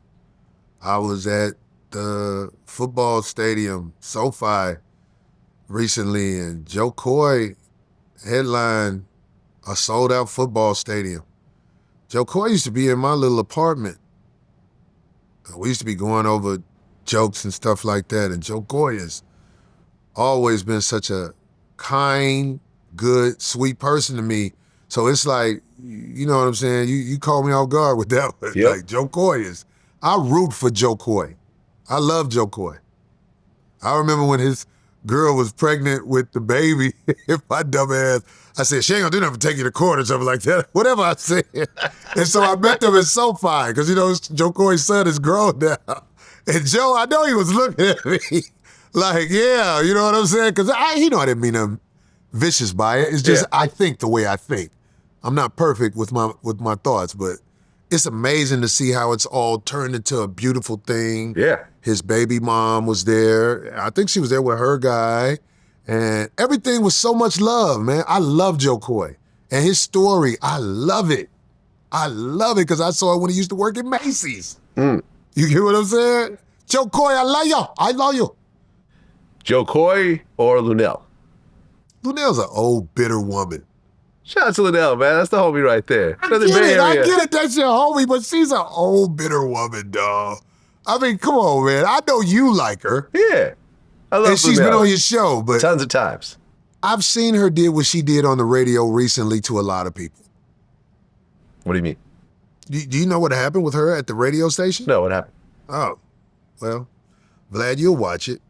She was on the radio with Dee Dee in the morning, and she came in there with the old grumpy woman thing that she does. And it's like, it's just like, I don't have time to not like nobody, but I'm saying like. This was in Dallas? Yeah. Dallas radio station. I guess she threatened the radio host? She did way too much, man. And it's like, one of the guys, she said, because I got people down here. And the old boy said, we got people down here too. Yeah. I was laughing when he said that. Because I was like, look at her. She about to start some mess at the radio station. But Dee Dee was a professional, and she did not jump it off. But I tell you like this, no man would have got away with what Lunel got away with at that radio station. And when you're just finding out about it, when you see what happens, because you're going to watch the video one day, and you're going to be like, okay, I see why Corey said that. She's a mean, grumpy woman. Let's play it. That's fine. 'Cause actually, I don't know what you're I didn't know what you were talking finding out about. about this Please now. clap it up for comedian Lunel. All right. Good morning. Good morning. Look at Lunel coming in here looking good. Yeah, you know what? So I have this thing that I do when I'm on my way to the station. I be listening, right? And so one of y'all said, "What's going on this weekend?" And it was T.I., and all this. And nobody mentioned me, and I'm on my way here. 6 o'clock in the morning. No. T.I.'s not down there. Okay. I'm on my way here. You know what? You're right. You guys didn't even mention me. Okay. Sure. Well, probably because you know gets why? worse. Because what? You getting ready to take over the whole hour. Yeah. That's what We you don't need think. we don't need no one mention. No, but why wouldn't you have said that I'm here? I'm on my way here. Yeah. It's 6 o'clock in the morning, 3 o'clock in my body from the West Coast. Yeah. I'm the one who came and sitting in the traffic. You think I wasn't listening before I got here? Oh, I don't know. Why would you guys not mention that I'm in town and Well, on my way here? I feel like it would be a better conversation if we had it with you, though. Is that what Exactly. you feel? Yeah. So does this feel better? Yes. It doesn't now. It don't. Right, it doesn't Yeah, now. it don't now, but it could I had a have. whole new, different attitude. Yeah. Until I listened to y'all say, they said, what's going on this weekend? Sure. And nobody said, well, you know, Lunel's on her way here. Yeah. And she's Sure. going on this weekend. Yeah, you So know, I what? didn't We even do apologize that. for that. Lunel, we apologize for I'll that. accept your apology, but Okay. it sucks. I know it does, but guess It what else is sucks. getting ready to go You see, down? she So we're putting going out to do the this fire, interview but- right here with you, and it's going to play here in Dallas. And then, Does it keep going after this? It gets bad. Let's keep playing. Somebody said Really? you brought strap show and Lunel and that. Yeah, I was Y'all about want to to say mine this, is. bro. Okay. I didn't know, Y'all what I'm just saying. don't care, huh? So, but let me just think say you look this. great. We will definitely make sure you're promoted all weekend long for our rest of our 90 cities around I mean, the country. I How's guess I that? must have paid for the He didn't pay for nothing. ad, right? Oh, but he didn't pay. No. Like I didn't pay. Right. Right. But I'm here at 6 and 1 T. Yeah. I ain't here. I know. Like I didn't. Yeah. But he was here yesterday. Okay, I'm lying. But listen, Lunel. They're trying All right, to make let's talk light. about you. Still. Let's talk about what's going on with you. First of all, Facts. I mean, you're happy you're in a relationship, right? Is that what we're talking about this morning? I'm just going to talk about what you want to I'm talk talking, about. yeah, whatever you want to I'll talk tell you what, about. I'll tell you what we're going to Yeah, do. whatever What you you want wanna to talk the about. shows that I'm here Yeah. to promote. I'm sorry? I would really like to talk about the shows. Okay, that I'll I'm tell here you to what. promote. We'll give you the floor. You go right on I ahead don't and want promote, the floor. promote. I just want to do my job. My job was to come here and talk about the shows this weekend. Yeah. And I've already done one, Okay. Right. which was last night. How'd it go? It went amazing. Cool. They always show it from here in Texas. Yes, they And I do. got family here. Watch They that. could be here in 5 minutes Yeah. if I said that. Not the threat. Yeah. did. We all got family here. So if you come to somebody's radio show, are you going to talk to them like that? I mean, really? Yeah, I think Lunel's having a bad day. Okay, let's just say it was a bad day. I'm going to say Lunel's having I have never seen that side of Lunel, and I've known her for 10 plus years. Watch this, watch this. I'm so glad you said that. You're white. I'm so glad you said that. You're white. So she acts differently around me. She's gonna, let me tell you something. People like that always act different around Caucasian people. She's trained mentally to be that way. If she had grievances with you, she wouldn't be quick to do it like that. But she goes into Dee Dee's radio show. They're not getting, they just promoted her. They didn't get no big check for that. And she came in there with this attitude as if somebody owes her something. Now, I'm not trying to put too much on it, but I'm just saying, I'm so glad you said that, Vlad. There are people out here who are mentally fucked where when they see you, they're going to be at a different attention than they will with their brothers and sisters. Well, look, And that would be something great to talk about because I mean, like, Look, I'm just going to say I've known Lunel forever. I've never seen that with I bet you haven't. you know, and I'm just going to say that it's an older woman. She may have been going through some health issues and having a bad day, waking up early in the I'm morning. an older man. I can't do that. Yeah, I got you. All right. Let's keep going forward. I don't want you to talk bad about her. No, I didn't no, mean I'm it not that going way. to. I'm not going to. I'm glad That's you what saw goes. that. Yeah. I'm glad But you I saw did see that. it, and it seemed like she was definitely extra grumpy that morning. Joe Coy or Tiffany Haddish? Joe Coy all day. I mean, I love Tiffany, but keep Joe Coy has done iconic things. Joe Coy or DC Young Fly? Joe Coy, it's not even fair. Joe Coy or Tommy Davidson? Joe Coy. Let me tell you something, man. Selling out SoFi is not nothing many people can do. I know. That was huge. Yeah, it's huge. That's not nothing many people can do. Oh, he had Fluffy on there too, another Yeah. one of my guys. Joe Coy or Earthquake? Joe Coy. Joe Coy or Lavelle Crawford? Now listen, I knew that was going to get you. I knew it. let me tell you something, man. Lavelle Crawford is one of the strongest comedians ever to do comedy. Did you hear what I said? Yeah. This is all opinional. Lavelle Crawford is one of them guys. We used to do his club in St. Louis, and all they needed was me and Lavelle. And I take notice to stuff like that, because I'm like, who's going up? Oh, the host. All right, it's Lavelle. But when I started watching Lavelle, I was like, this motherfucker just freestyled an hour. An hour in this wasn't a comedy club. This was a lounge where people are getting drunk, walking around, flirting, and he held their attention. Lavelle Crawford, talently, is one of the best comedians to ever do it. So you're choosing? I have to choose Lavelle when it comes to me and him came up together. And you know what I'm saying? Me and Joe Coy, I love Joe Coy. And what Joe Coy is able to do is some shit that generates enough money from one weekend to last a lifetime. You get what I'm saying? Yeah. But Lavelle Crawford is one of those guys where I have to take my hat off to him, almost like what they used to say, like when the king or something come in, your majesty. That's how I look at Lavelle. That's one of the guys who's out there with me where I'll be like, okay, Lavelle, yeah. If the promoter be like, Lavelle's going up last, I'll be like, all right. You know what I'm saying? All right.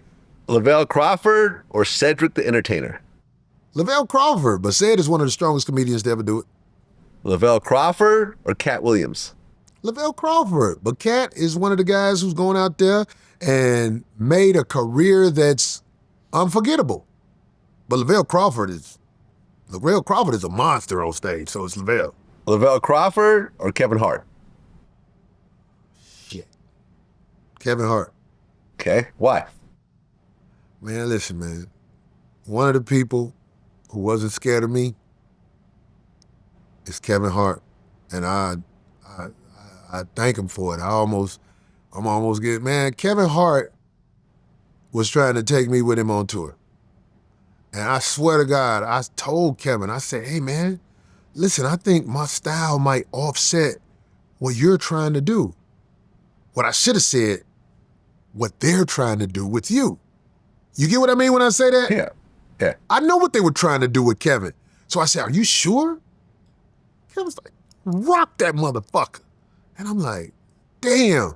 So when I was go on tour with him, I would always have that shit like, am I impeding his progress? Because of how I am on stage versus how he is on stage. Kevin can do children's shows. You get what I'm saying? Yeah, exactly. At that time. They're trying to make him like a positive guy personality. He's doing Jumanji movies. Yeah, stuff like that. You get what I'm saying? And there's money in that. Yeah. Man, Kevin never told me not be me. He said, Corey, man, I remember one day, man, he had a show in Chicago at the Chicago Theater. Man, Kevin went out there and he told me, Corey, just take the show, do your thing. I said, what? Because I couldn't believe he was saying this. He said, Corey, do your fucking thing. Don't nobody do that for people. Don't nobody do that for people. So Kevin Hart is part of my success in California. Kevin Hart or D.L. Hughley? Kevin Hart all day. Kevin Hart or Deion Cole? Kevin Hart. Even though I love Deion now, I started with Deion, but Kevin Hart is part of my success out here. And finally, Kevin Hart or Eddie Griffin? It's Kevin Hart, even though Eddie Griffin is so unique. Yeah. There's nobody like Eddie Griffin. And even when you're around him, see, real comedians, when you see them off stage, well, I didn't mean to say that. Some comedians off stage have something that should be captured on video where they don't know they're being recorded so they can really be themselves. Tracy Morgan is like this. Oh, is he? Yeah. Oh, yeah. Being off camera, Mike Epps is also like this. Yes. We're just Mike. off camera, you're just, wow. Like, he's so naturally funny. Him and Tracy are just so naturally funny. And Charlie Murphy was one of them guys, Charlie too, Murphy, where it's yeah. like, can this be captured? Are people seeing how he captures the attention of everybody in the vicinity? Yeah. It's one of them guys. Well, there you have it. I got Kevin through Hart. that list. Kevin Hart. Now you're going to be on this list moving forward. People Oh get yeah, to vote on it's you. gonna be funny watch what people say about me because I'm kind of blunt with my mouth, so some people don't know how to feel about that. Well, you talked about seeing a Chappelle show where he bombed. Yeah, Chappelle, I do not mean no disrespect to Chappelle. I think Chappelle is a kind person. He's helped a lot of people. When I said what I said, it wasn't necessarily to be mean. It was just a perspective. I didn't never see him be really strong on stage. Now, some of his specials, salute, especially the one when he had on that one jumpsuit. I think he killed that. But just my opinion, he wasn't the strongest comedian. That's just an opinion, though. But people take it as disrespect. I don't disrespect Chappelle. Chappelle, respect to you, brother. Right. You said your top comedians are Richard Pryor, Rodney Dangerfield, and Bill Cosby. I don't know how Bill Cosby got on that list, but I think he's a good comedian. Okay, so he's not on that list. Yeah, did you So say? Richard Pryor, Rodney Dangerfield, who else? I would say Red Fox after that. Red Fox. Okay. Yeah. You know, these are guys that don't miss. They don't miss. Everybody on that list. And I'm talking about these are the guys that are the guys that molded I think I want to do this type of thing. So you wouldn't put Eddie Murphy on that list?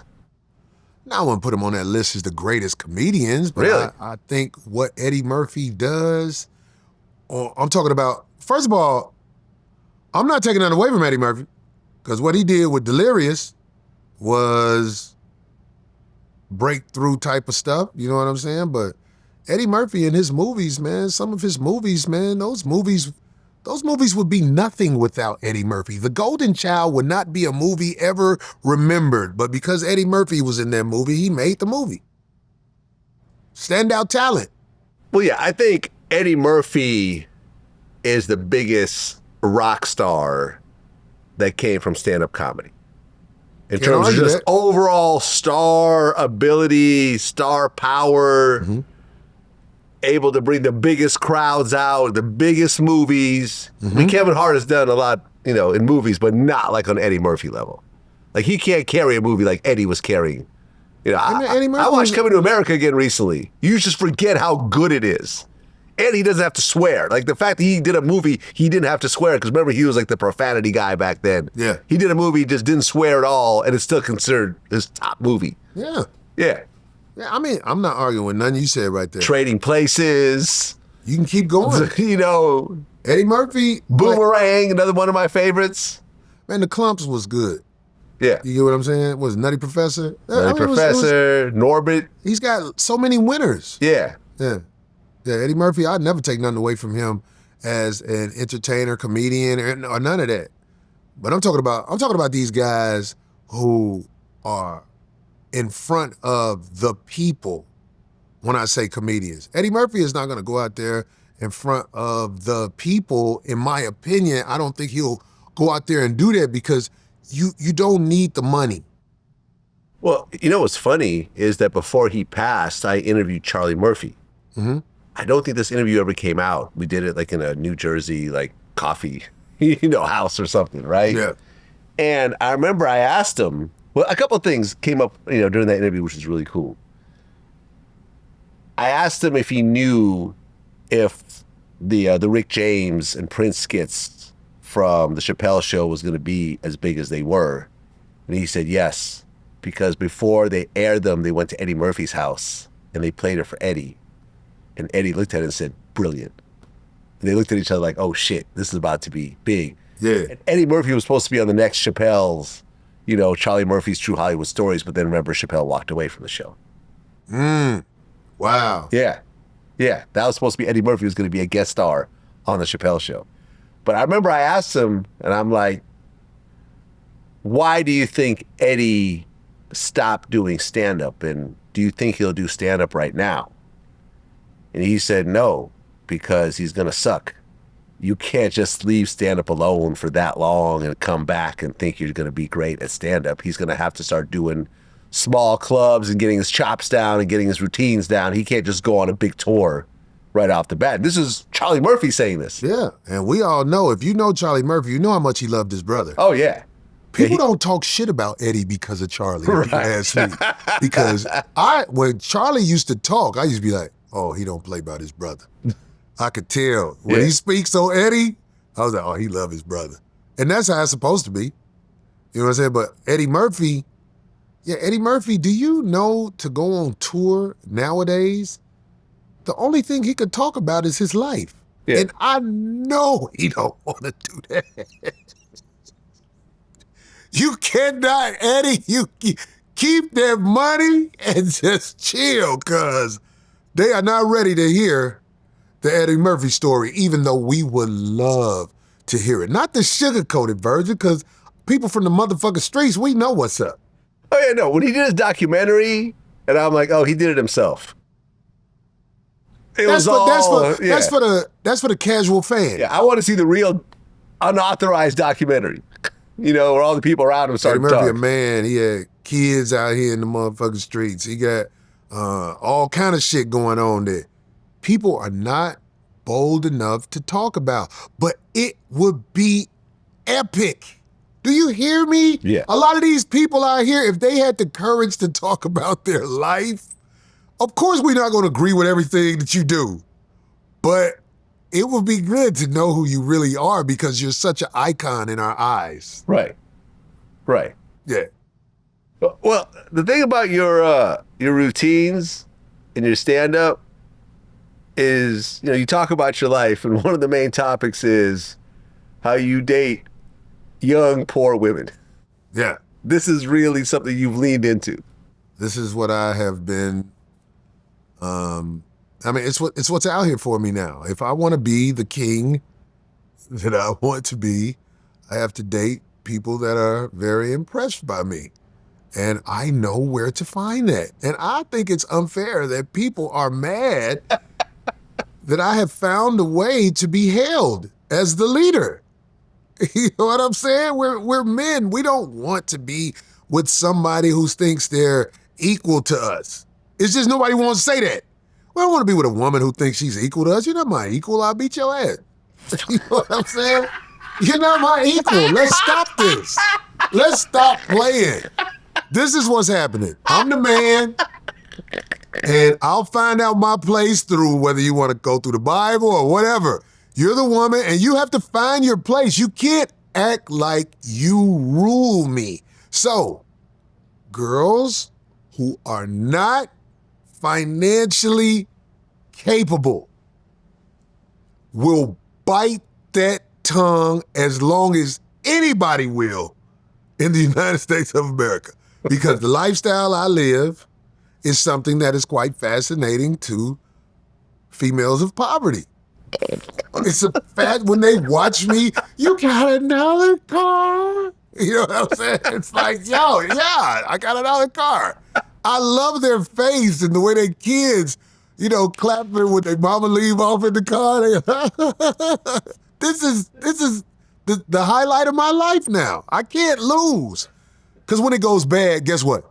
There's another girl in poverty. It's like this endless, it's like the ocean with fish. When Trump got in office and all those administrative jobs were just taken, do you know how good it feels to sleep with the women who had something but have nothing now? Oh my God, I love helping them move out of the house they can't afford now. Because, you know, I got real nice tents. Sometimes I just buy tents off Amazon. And when I put them under like I've got a little tent community. You put them in tents? Yeah, under the 101. I got a tent community. Under a bridge? Yeah, under the freeway. and they're like, these people, I know these people, come here. They're like, yeah, Corey bought our tent. You know what I'm saying? So it's like, it's a great feeling to help people. I remember on stage you said if a woman has her life together, you have no interest in her whatsoever. I can't control her. What do you think you're going to do with a girl who doesn't need you? The whole independent thing where women say, I got my own, you know, there's still a couple of them out there saying that, but they don't realize that's played out. You don't have your own. And if you do have your own, look at your life.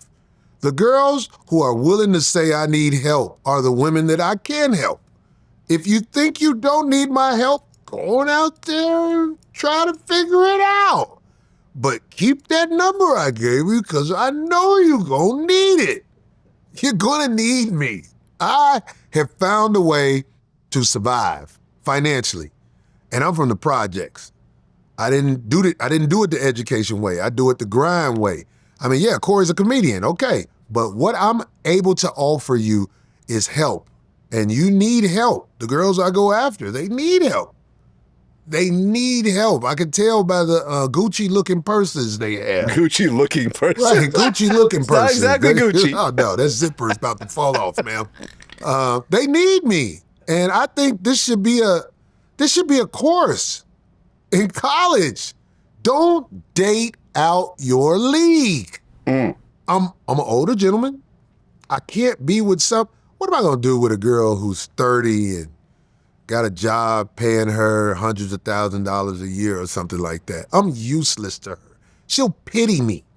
But a girl who makes, this is Hollywood. There's a lot of female comics. Let's talk about it. Okay. If you're a comedian who actually is on the circuit working, you get to fuck 70% of the female comics. You know what female comics mean? Somebody who'll fuck for road work. This is what female comics, this is what it is. Sometimes when I walk in the club, it's almost not fair. I'm like, come here, you wanna work this weekend? Hey, this is my world right now. How many female comics have you had sex with? I don't know, but I don't like to keep a lot of them around because they're in my world. You know, I see them out. Okay. The girls who don't do comedy, I don't have to see them after I break up with them or whatever. But the female comics are still rolling their eyes when they see you, so I'm like, wow. Okay. But sometimes there's a new one and you just can't resist it. I love to watch them, you know, they just got off the Greyhound a couple of weeks ago and they're like, Corey, you're wilding out. I'm like, yeah, come here. You know what I mean? This is my world. I almost feel it's unfair. Right. I thank God every day that I get to stand up and get in my car and pick them up and take them to the Cheesecake Factory and watch them take pictures of the food. I love this. I fucking love this, man. This is... Take picture of the food. Oh, my God. That is such a young thing to do. Yeah, this girl, she said, this is the... You know, she talking on her Instagram. This is meatloaf. And she took a picture and everything, and I just was like, it can't be this easy. I think of all the days when I didn't have pussy like that. Now it's almost like, oh my God, another one. That's why I can't jag off. I have to save it for these young girls. In poverty. I remember on stage you said that you were dating a girl and you were older than her father. Yeah, that happens. That happens. Listen, So I'm do you not meet rich. the dads and the moms? I don't care. You don't care. I was arguing with this girl's father. I'm sorry. I wasn't arguing with his father. But this girl put her dad on the phone. I said, Okay. put him on the phone. Because I'm like, I want him to know what's happening. Because she lies to her dad about who I am. And when I told her dad, listen, your daughter is somebody who I sleep with when I have time to go over there. And I always take care of her and give her money out of my pocket. And she's getting mad at me because she sees me out with other women. And then I said, and she knows I have a woman I love and care about. So everything she's doing, if she doesn't like it, she should just leave me alone. And her dad was just shocked. He didn't have nothing to say. What do you say to that? What can you As say? a father, what do you say to that? It's the truth. If you'd have done a better job raising your daughter, I would have never met you. Did you tell him that? No, I didn't say that But to you her. were thinking it. But I'm like, yo, your daughter's lost out here. You know, and this girl was 40. Oh. And she's calling her dad on the phone with all this nonsense, like I'm doing her wrong. I just got other women and she's mad that she sees me out with other women. She knows I go to other women's house because she used to stalk me. Oh. You know, I made a mistake and brought her to my house. That was the dumbest thing I ever did. So she used to see if my car is out there, you know what I'm saying, or whatever. All that crazy bitch shit. And I was so glad to talk to her dad because now, whatever you do, he knows. So I have a witness. I told him everything he needed to know about who I am. I didn't get on the phone talking about her. I don't have to talk about her. I talk about me. I got bitches I fuck with, and I'm not finna stop fucking with them. I'm not finna stop fucking with them. She's not even on the top 5. And that's not a diss to her because I use her. She's useful for what she does. Look, the women we keep around serve some type of use, but your use doesn't outweigh the kingdom. We have people in place for things. Why you don't never take me to that movies? I got bitches for that. I don't know what to tell you. I got bitches who have put in work and they deserve everything they get. They earned it. I didn't give them that. They try to seem like, okay, because like my girl is beautiful. You do this for her because I'm like, no, it doesn't matter if she's beautiful. She just happens to be beautiful. She's the best out of all of you. That's why she's sitting in that slot. Out of all of y'all, she's the best. Strive for something. That's what I tell them. Strive for something. Right, strive for something. Okay, so your main girl knows about the other girls? Of course. And she's okay with that? I'm not saying everybody's okay with everything, but I'm saying my girl know I love her and I will do anything for her. And I believe the same, she loves me and will do anything for me. But my girl ain't no regular girl. Average people come a dime a dozen. Who has a girl who you can talk to for real? Man, I was out with this one bitch. This bitch, one day I called my girl while I was out and I said, yeah, I'm finna go to the movies with this old square ass bitch. And then she was like, who was you talking to? I was like, my girl. She said, why are you telling her all our business? She nosy. I was like, bitch, you are of no importance. That's what I told the other girl. You don't even matter. I'm talking to somebody where she's everything. I trust her with my life. And you just don't find people like that.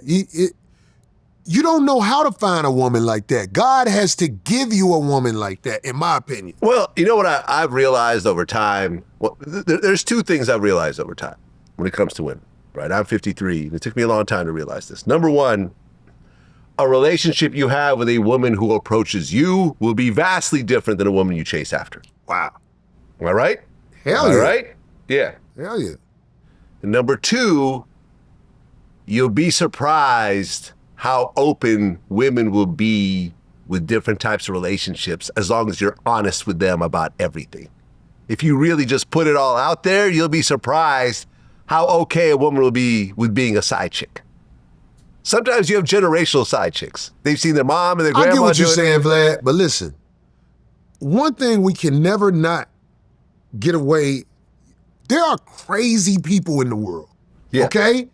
Your logic, your honesty, none of that matters. They want what they want, and if they can't get it, they're not gonna just leave. They have to damage you before they leave. Right. This is what happens in most situations. Yeah, I agree.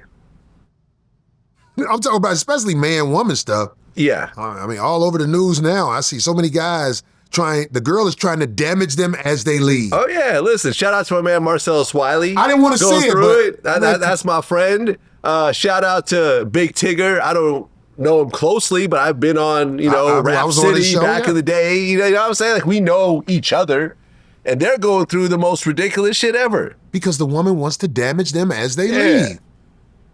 This is what happens, man. You know what I'm saying? I ain't gonna lie, man. When my wife had me in court, that was heartbreak. I was like, you're really finna do this?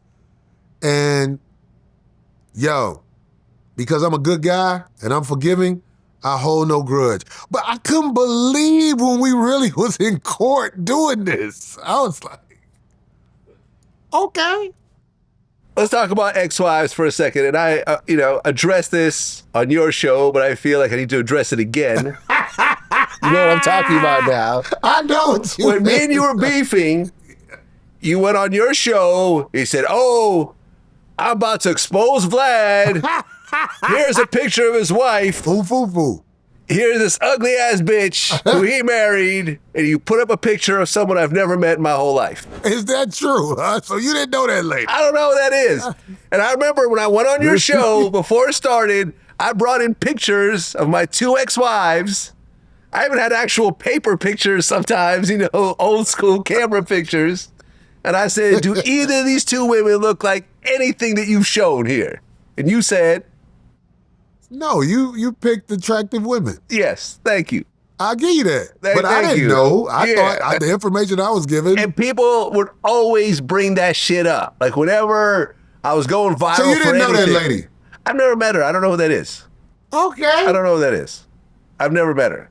I've never dated her. I've never met her. I don't know who that is. Whoever sent you that picture got it mixed up with someone else. I don't know who that is. Okay. I've always had attractive women since I started seriously dating and everything else like that. So you ain't never fucked an ugly bitch? I have fucked 1 or 2 ugly bitches, but I've never dated an ugly bitch. What? How's that? What if she works for the airline? No. These are valuable people. I had someone that I fucked once that worked for an airline and put me on her buddy pass at JetBlue. Yeah, And this was cool for some years, for at least a year or 2. But we weren't dating, we fucked. She was a flight attendant on my flight when I moved to New York. We fucked afterwards. She wasn't that attractive. I get it. We've all fucked ugly bitches. Yes. Once or twice. Come on. Yes. Yes. But Once or twice. We've never claimed them like, okay, like this is someone I'm going to be out with multiple times, going to be in my life and so forth. Those women have always been attractive. Man, listen, I didn't start paying rent till I was 30 years old, man. I didn't give a fuck what the bitch looked like I was fucking. Really? If she was useful, I had a slot for her. But that was the life I was living before I could take care of myself. Well, see, the thing with me, though, when I look back on it, because I remember after I had my twins, I got a vasectomy, right? Okay. Because I knew I was going to start, at the point I was in my life, I was about to have a bunch of side babies and so forth. So let me, stop before it started. But that really got me thinking. I realized that before I had the vasectomy, I would not fuck with a lot of women because I was worried about getting them pregnant. Right? I wasn't always the best at using condoms and the such. And, I had a few pregnancy scares and the whole kind of thing and fake pregnancies and so forth. And I realized there was girls that I would have kept around because they were cool. The sex was cool. But I'm like, I don't want to get this thing pregnant. Yeah. I do not want to be attached to this person who works in the grocery store. I'm not going to be attached to you if I don't fuck with you like that. Well, but you're going to have a baby. You're going to be financially, responsible for that baby. Well, get what you can get out the courthouse from me because I already know that's coming. Right. But I was trying to avoid that situation. So that's why a lot of women, I would have kept them around if I could just keep having sex with them without a potential pregnancy because they were going to keep it. Yeah. They were definitely going to. I was definitely a few slots above what they were used to. You know what I mean? Even back then when I was broke. So, yeah, that's the thing. That's the thing. And that's why I tell, and here's what I did also. I froze my sperm before the vasectomy. I found out about that I had, from my Caucasian friends. Yeah. Like it's a very white thing to do. You white guys, you got your sperm put up like a goddamn safety deposit box. Exactly. That's exactly what it's like.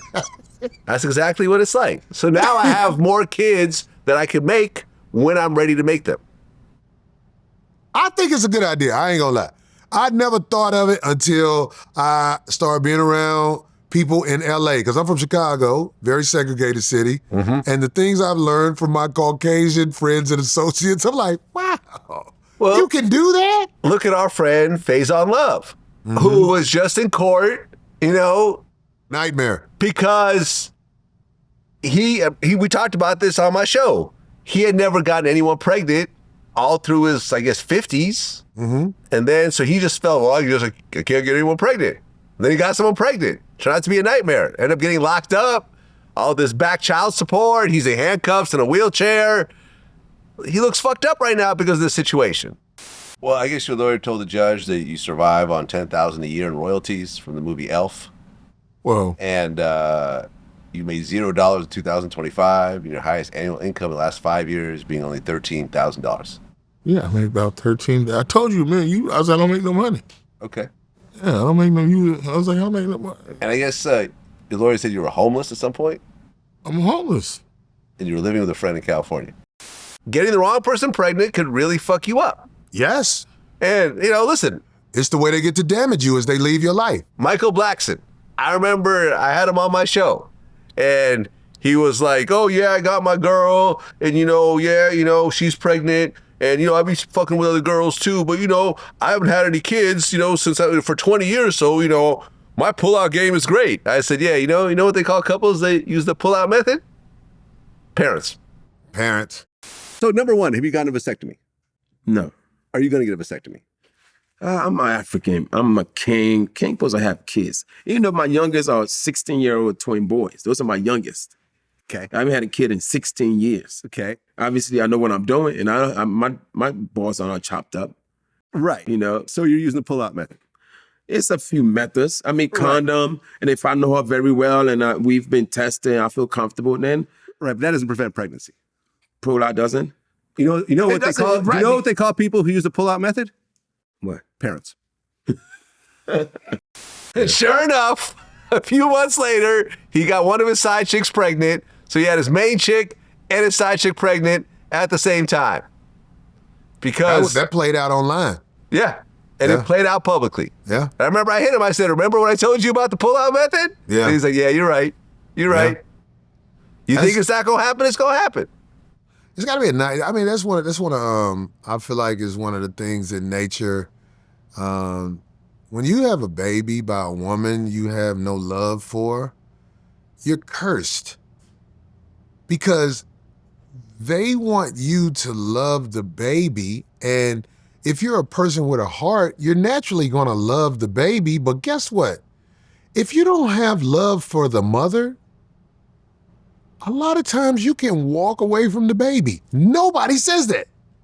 If you don't have love for the mother, if this is just somebody you got pregnant and she's a nuisance, you can act like the baby isn't even part of your world. Yeah, you don't have to take custody That's what I'm of saying. any baby. Now you have to pay child support if they take you to court. Whatever they do, whatever you get out the court. But you're not required to spend any time with that baby. And unfortunately, you have women who use these babies and these kids as leverage, and they end up weaponizing the babies. Of course. And poisoning them and so forth. Of course. And it's just a fucked up situation that every man deals with all around the world. If I don't love you as a woman, I can walk away from anything that comes out of you. Any words, children. If I don't love you, I have the power to do that. I'm not necessarily proud of that, but I'll take the liberty to say that. If I don't love you, if I don't have it in my heart for you, I don't care what you do. I don't care. I don't want to be a bad person, but I have the courage to say that. And this plays out a lot with a lot of people. It's just most people don't have the courage to say it. Yeah, I remember I interviewed I can Earthquake. love the baby, especially later in life when we can develop our own relationship, because I know most of the times you're not going to let me develop a relationship with the baby because you'll be jealous that me and the baby have grown to love each other, and you know I don't love you. It's just nobody says this. You're right. I remember I had Earthquake on my show, and he was in a situation where he got a girl pregnant, and they weren't together, so he was paying child support, and he was seeing the baby every so often, and then the girl's boyfriend called him up one day and said, hey, listen, this isn't really your kid, and, blah, blah, blah, blah, blah. So he went and, took the DNA test. Sure enough, it wasn't his kid. And he said, yeah, at that point, he stopped having a relationship with the baby, stopped paying child support. I said, well, didn't you feel a little bad because you developed a relationship? He said, no, I got other kids I got to take care of. That's not my baby. She was dating him, and he ain't even the father. That was her boyfriend. And she was calling me, so he thought that I was fucking her. And he was taking care of her and everything. Her's her man. So he snatched her phone and knew her code to see what me and her relationship was. And as he read the text, he found out we was just co-parenting, how my kid and this like that. And he said, after reading that, I have to tell you, this is not your baby. The real father is this. And then he sent me the texts of her talking to the real father for the 3 years. Ooh. When she said that the baby was mine. Does that make him bad? No, it does not. That's what I'm saying. Yeah, it doesn't. A baby can't bond me to you. Now, if it's my seed, I'm always going to have that oh, I wonder, is it okay type of thing going on. But you can't hook me with that baby. Here's can't do it. Here's what happens, right? Is that a woman will be in a situation with you knowing that you have the majority of the power. You have the job, the money, the overall influence, everything else like that. But once they have the baby, they realize that's a leverage point. Okay, now they have something that they think you're not gonna let go of, which is this baby.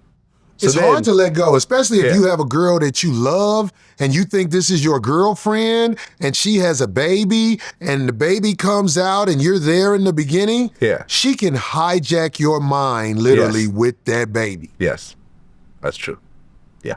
Remember I said, if it's a girl I don't love, I don't care what she does. What can I do? But I'm saying a woman that you've grown to love who has your child, I can see you letting all kind of things go. As that brother Marcellus said, he let go a lot of things. Mm-hmm.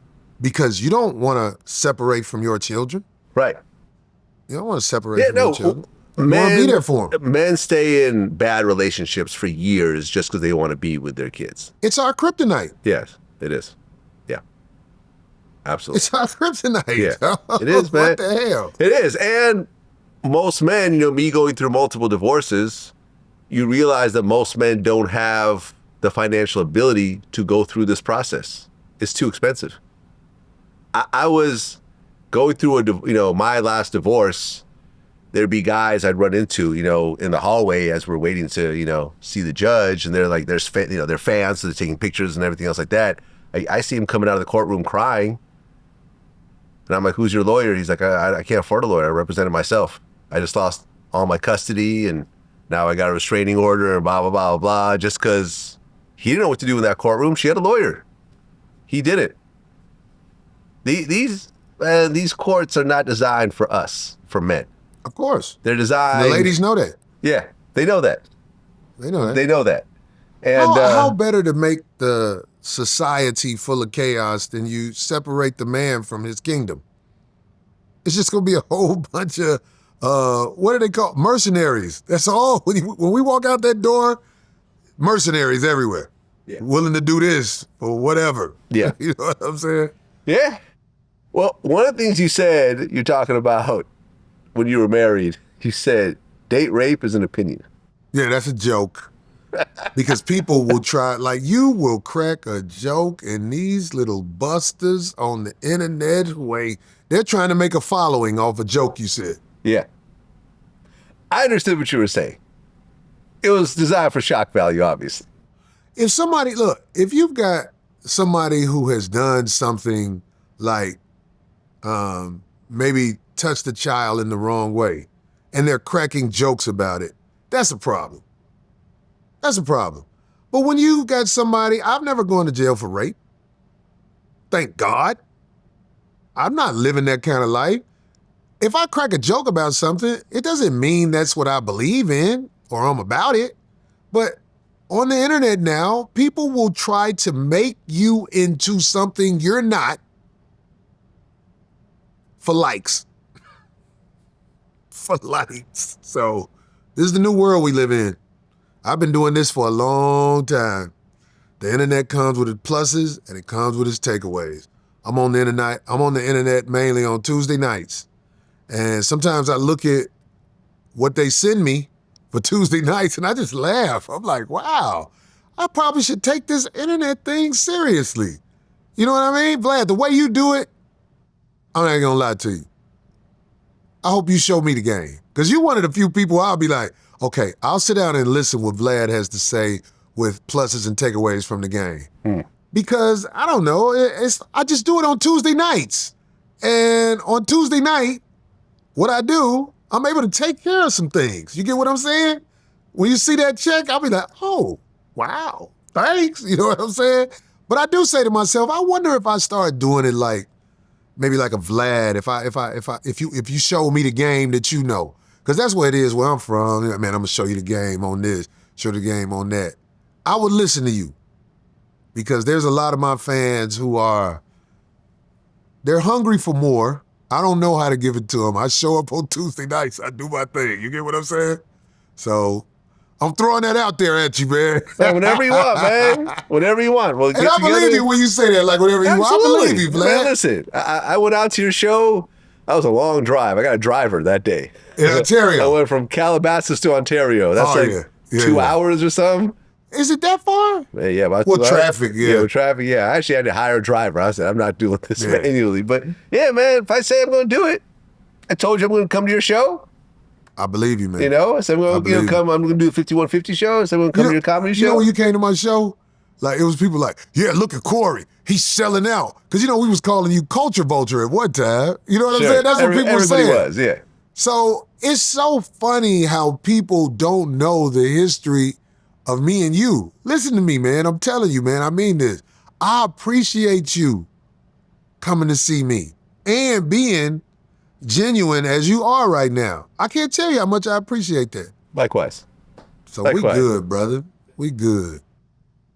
Well, the one thing that you made jokes about that everyone was scared of, and the fact that I think you made these jokes at Shaq's comedy special. Yeah.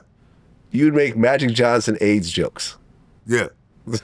You said, and I hope Magic don't dislike me over there. You said, man, this is as scary as a mosquito coming out of Magic Johnson's house. Right. I thought that was funny. You know, with comedy, man, you have to take chances sometimes. There's a comedian, he's on Netflix. His name is Louis C.K. Yeah. And like, if you talk about the definition of taking chances, is what he does with his comedy show, because he says some bold shit. In comedy, some of the comics that are like, in my opinion, worth watching, they take chances like that. But you can't grab words of a comedian and try to hold him to being a bad person. I mean, like, a politician maybe.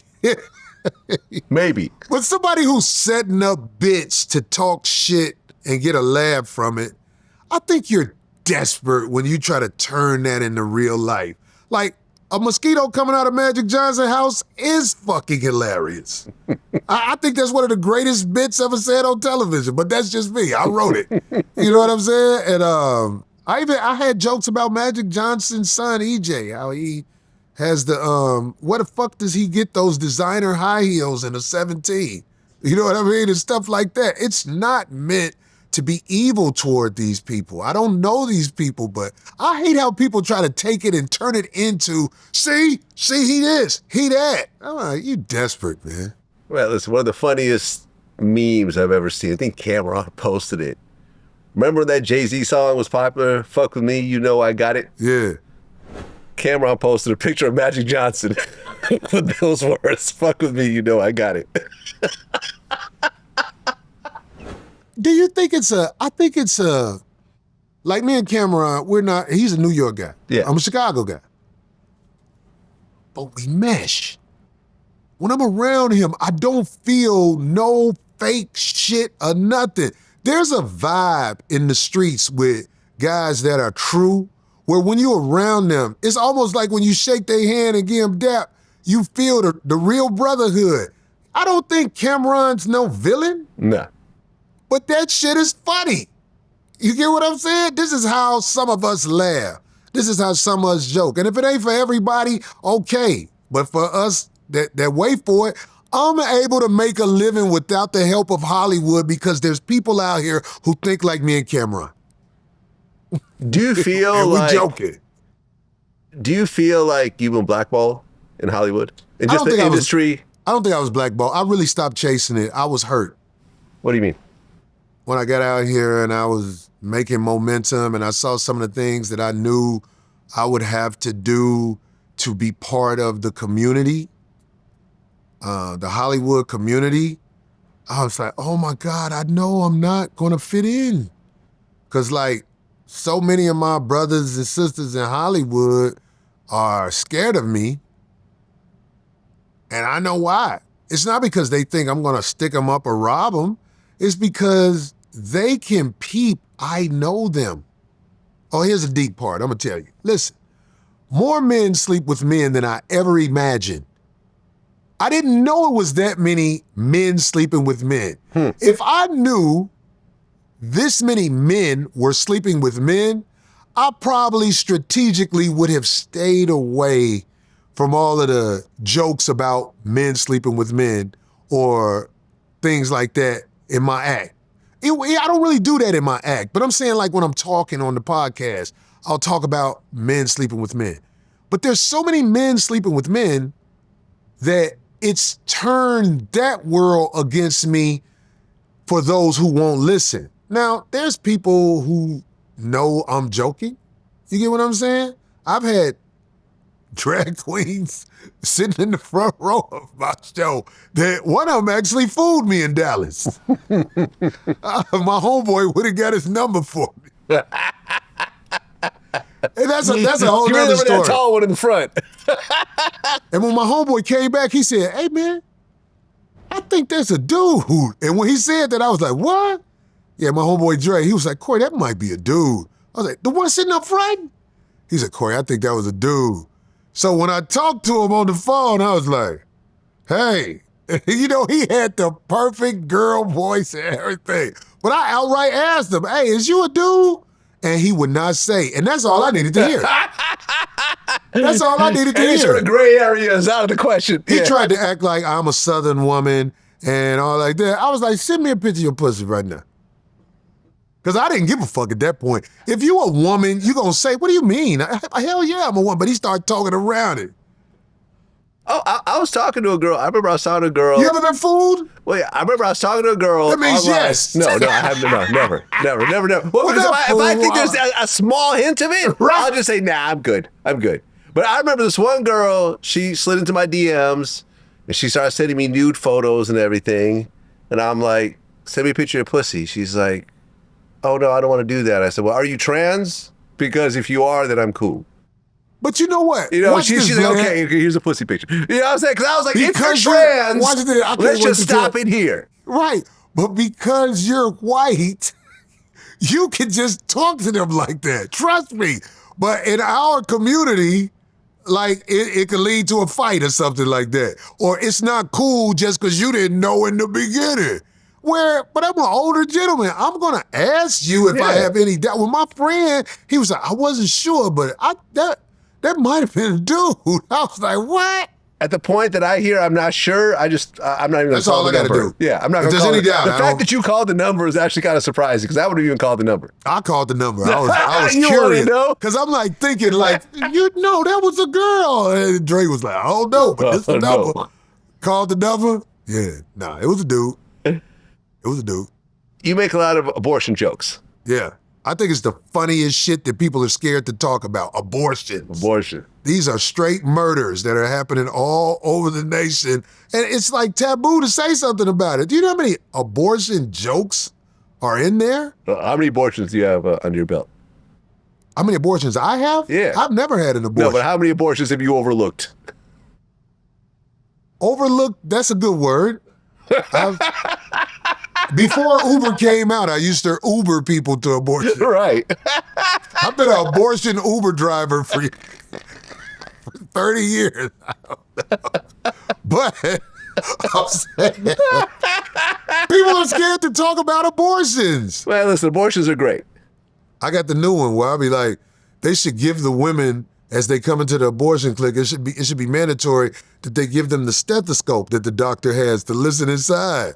Because if they do that, they could put it on the stomach, the baby gonna be like, please don't, please, bitch, keep me, please. Just let me make it out this motherfucker. I'm straight from there. Give me away, I don't care. You know what I'm saying? Grandma will take me. This is like, I can't believe people don't make jokes about this. This is something we have to lie about. I mean, have to laugh about, or you'll cry. Because there's nothing in between.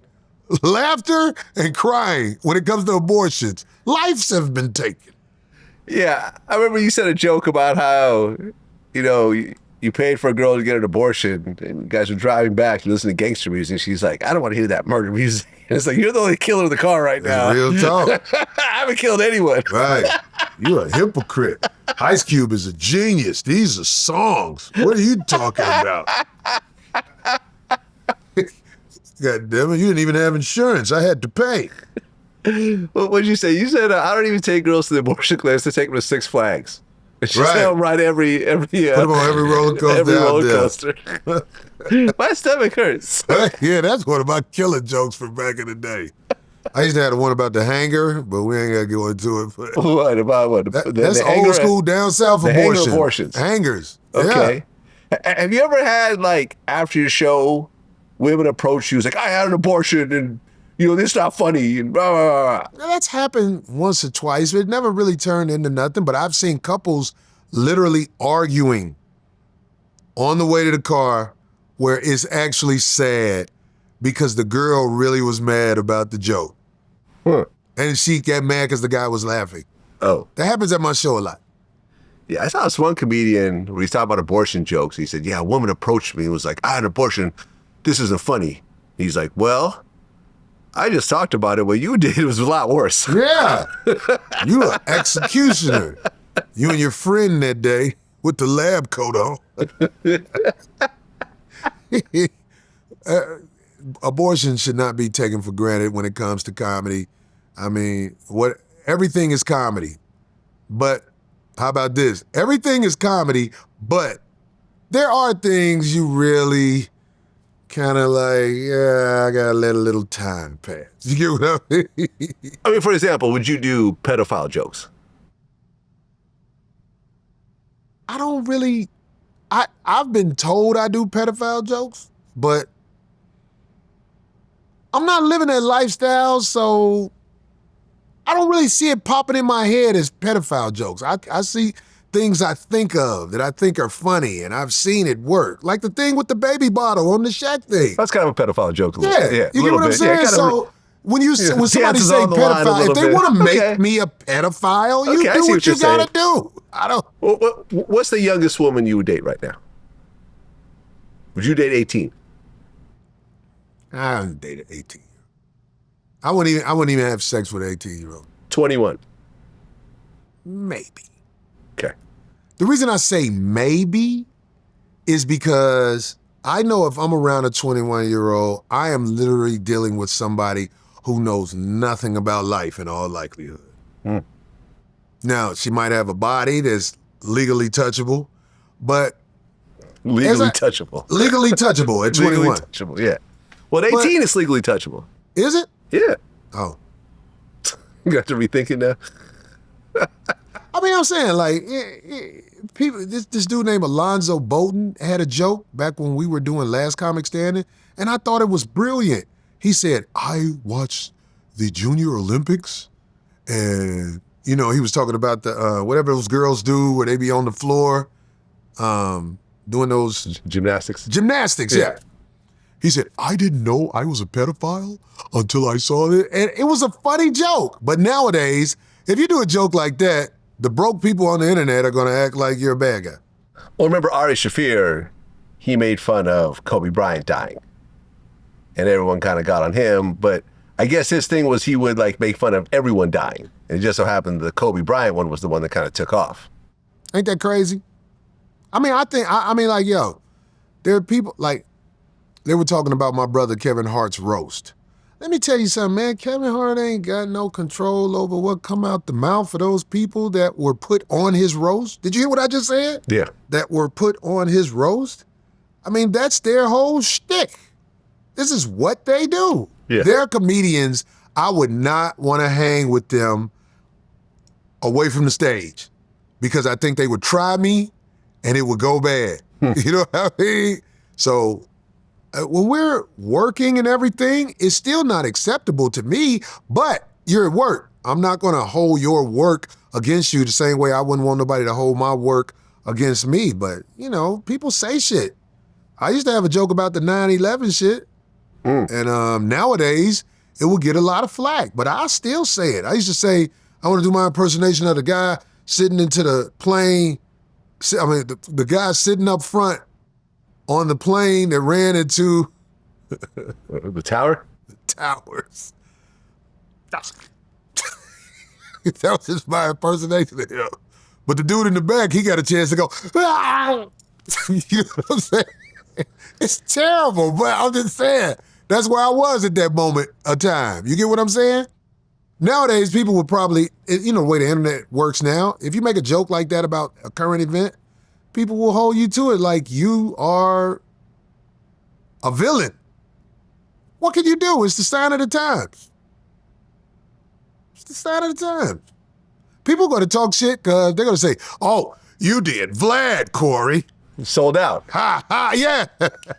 Talking all that shit. I'm like, what the fuck, man? Let me tell you something, man. Who I was at 30 years old is not who I was at 40 years old. Who I was at 40 years old, not 50. And it goes on. You learn more about life. People, I look for moral people of any color to associate with. Moral people. But one thing I learned from the new generation of streamers, like the academics and the Aiden Rosses, who I became cool with over time, is that they don't take none of this internet shit serious. You're talking shit about each other over the internet, and then you get on the phone, you laugh about it, then you guys do each other's shows, you create content together, everybody wins, everyone makes money. The drama adds to the money that everyone makes. And it's not really that serious. Like, who got hurt? Is it, okay, so you said some words. Okay, you called my wife ugly. Okay, it wasn't even my wife, so who cares? Whatever. For certain people, that would have been a deal breaker, right? For me, I didn't really care. And we worked it out now. Look, we're doing well together. Right. And it's good that you have that type of personality. But I will say it's still strange when people say your name. Like where I'm from, if you say somebody's name, that means you calling them out. So it's still strange when people say your name to me. But I will admit, I have to get with what's going on now because I get to eat and live and not be under the freeway with the bitches I fuck with in the tent. In the tent city. I get to go visit the tent. I ain't got to zip it up with them. Yeah, I thought the Skid Row was a drug problem, but now I find out it's actually Corey Holcomb and all side bitches. That's like a bad neighborhood for my tent people. I don't move them put there. Them in a higher tent. Put them under the freeway in a nice area. Oh, they can't be rained on.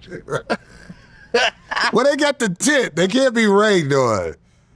This one girl found a little plug on the side of the freeway. I was very impressed with her. She had heat. All the rest of the people was jealous. They be standing around her tent doing this.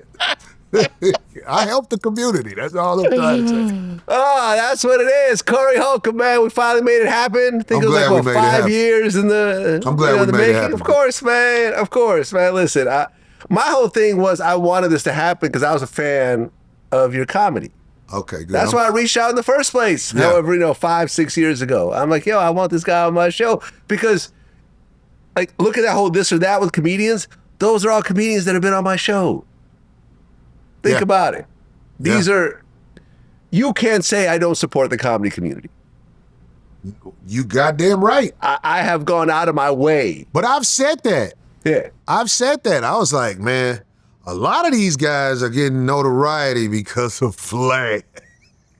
Vlad is the greatest commercial ever in their career because these guys wasn't getting money, man. I'm glad to help. Yeah. I'm fans. So that's why when you see people like Aries turn on me and like, oh, I was already hot. Oh, Mad TV from 100 years ago. Hey, that's what I'm really known for. It's not VladTV. It's like, man, listen, I helped contribute to his career because I thought he was funny. Mm-hmm. And at the point that he doesn't want to work with me anymore, then that's cool.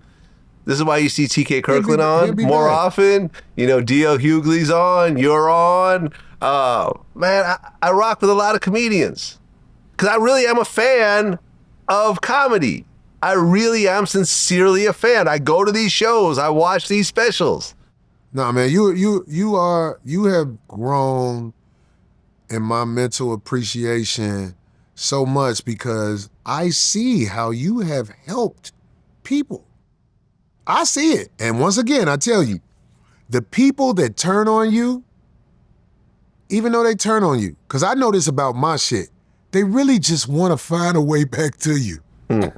But some people, I just have to cut off because I'll be like, it's not worth it. Yeah. The drama and the heartache that you bring. I have to go away. It's all good.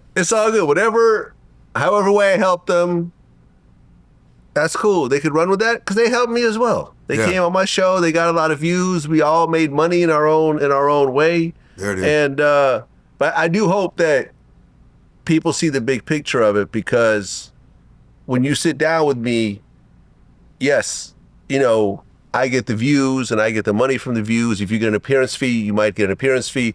But more importantly, your real job, which is getting on the road, doing stand-up and so forth, that's what really gets boosted. And that's something that the comedians run with.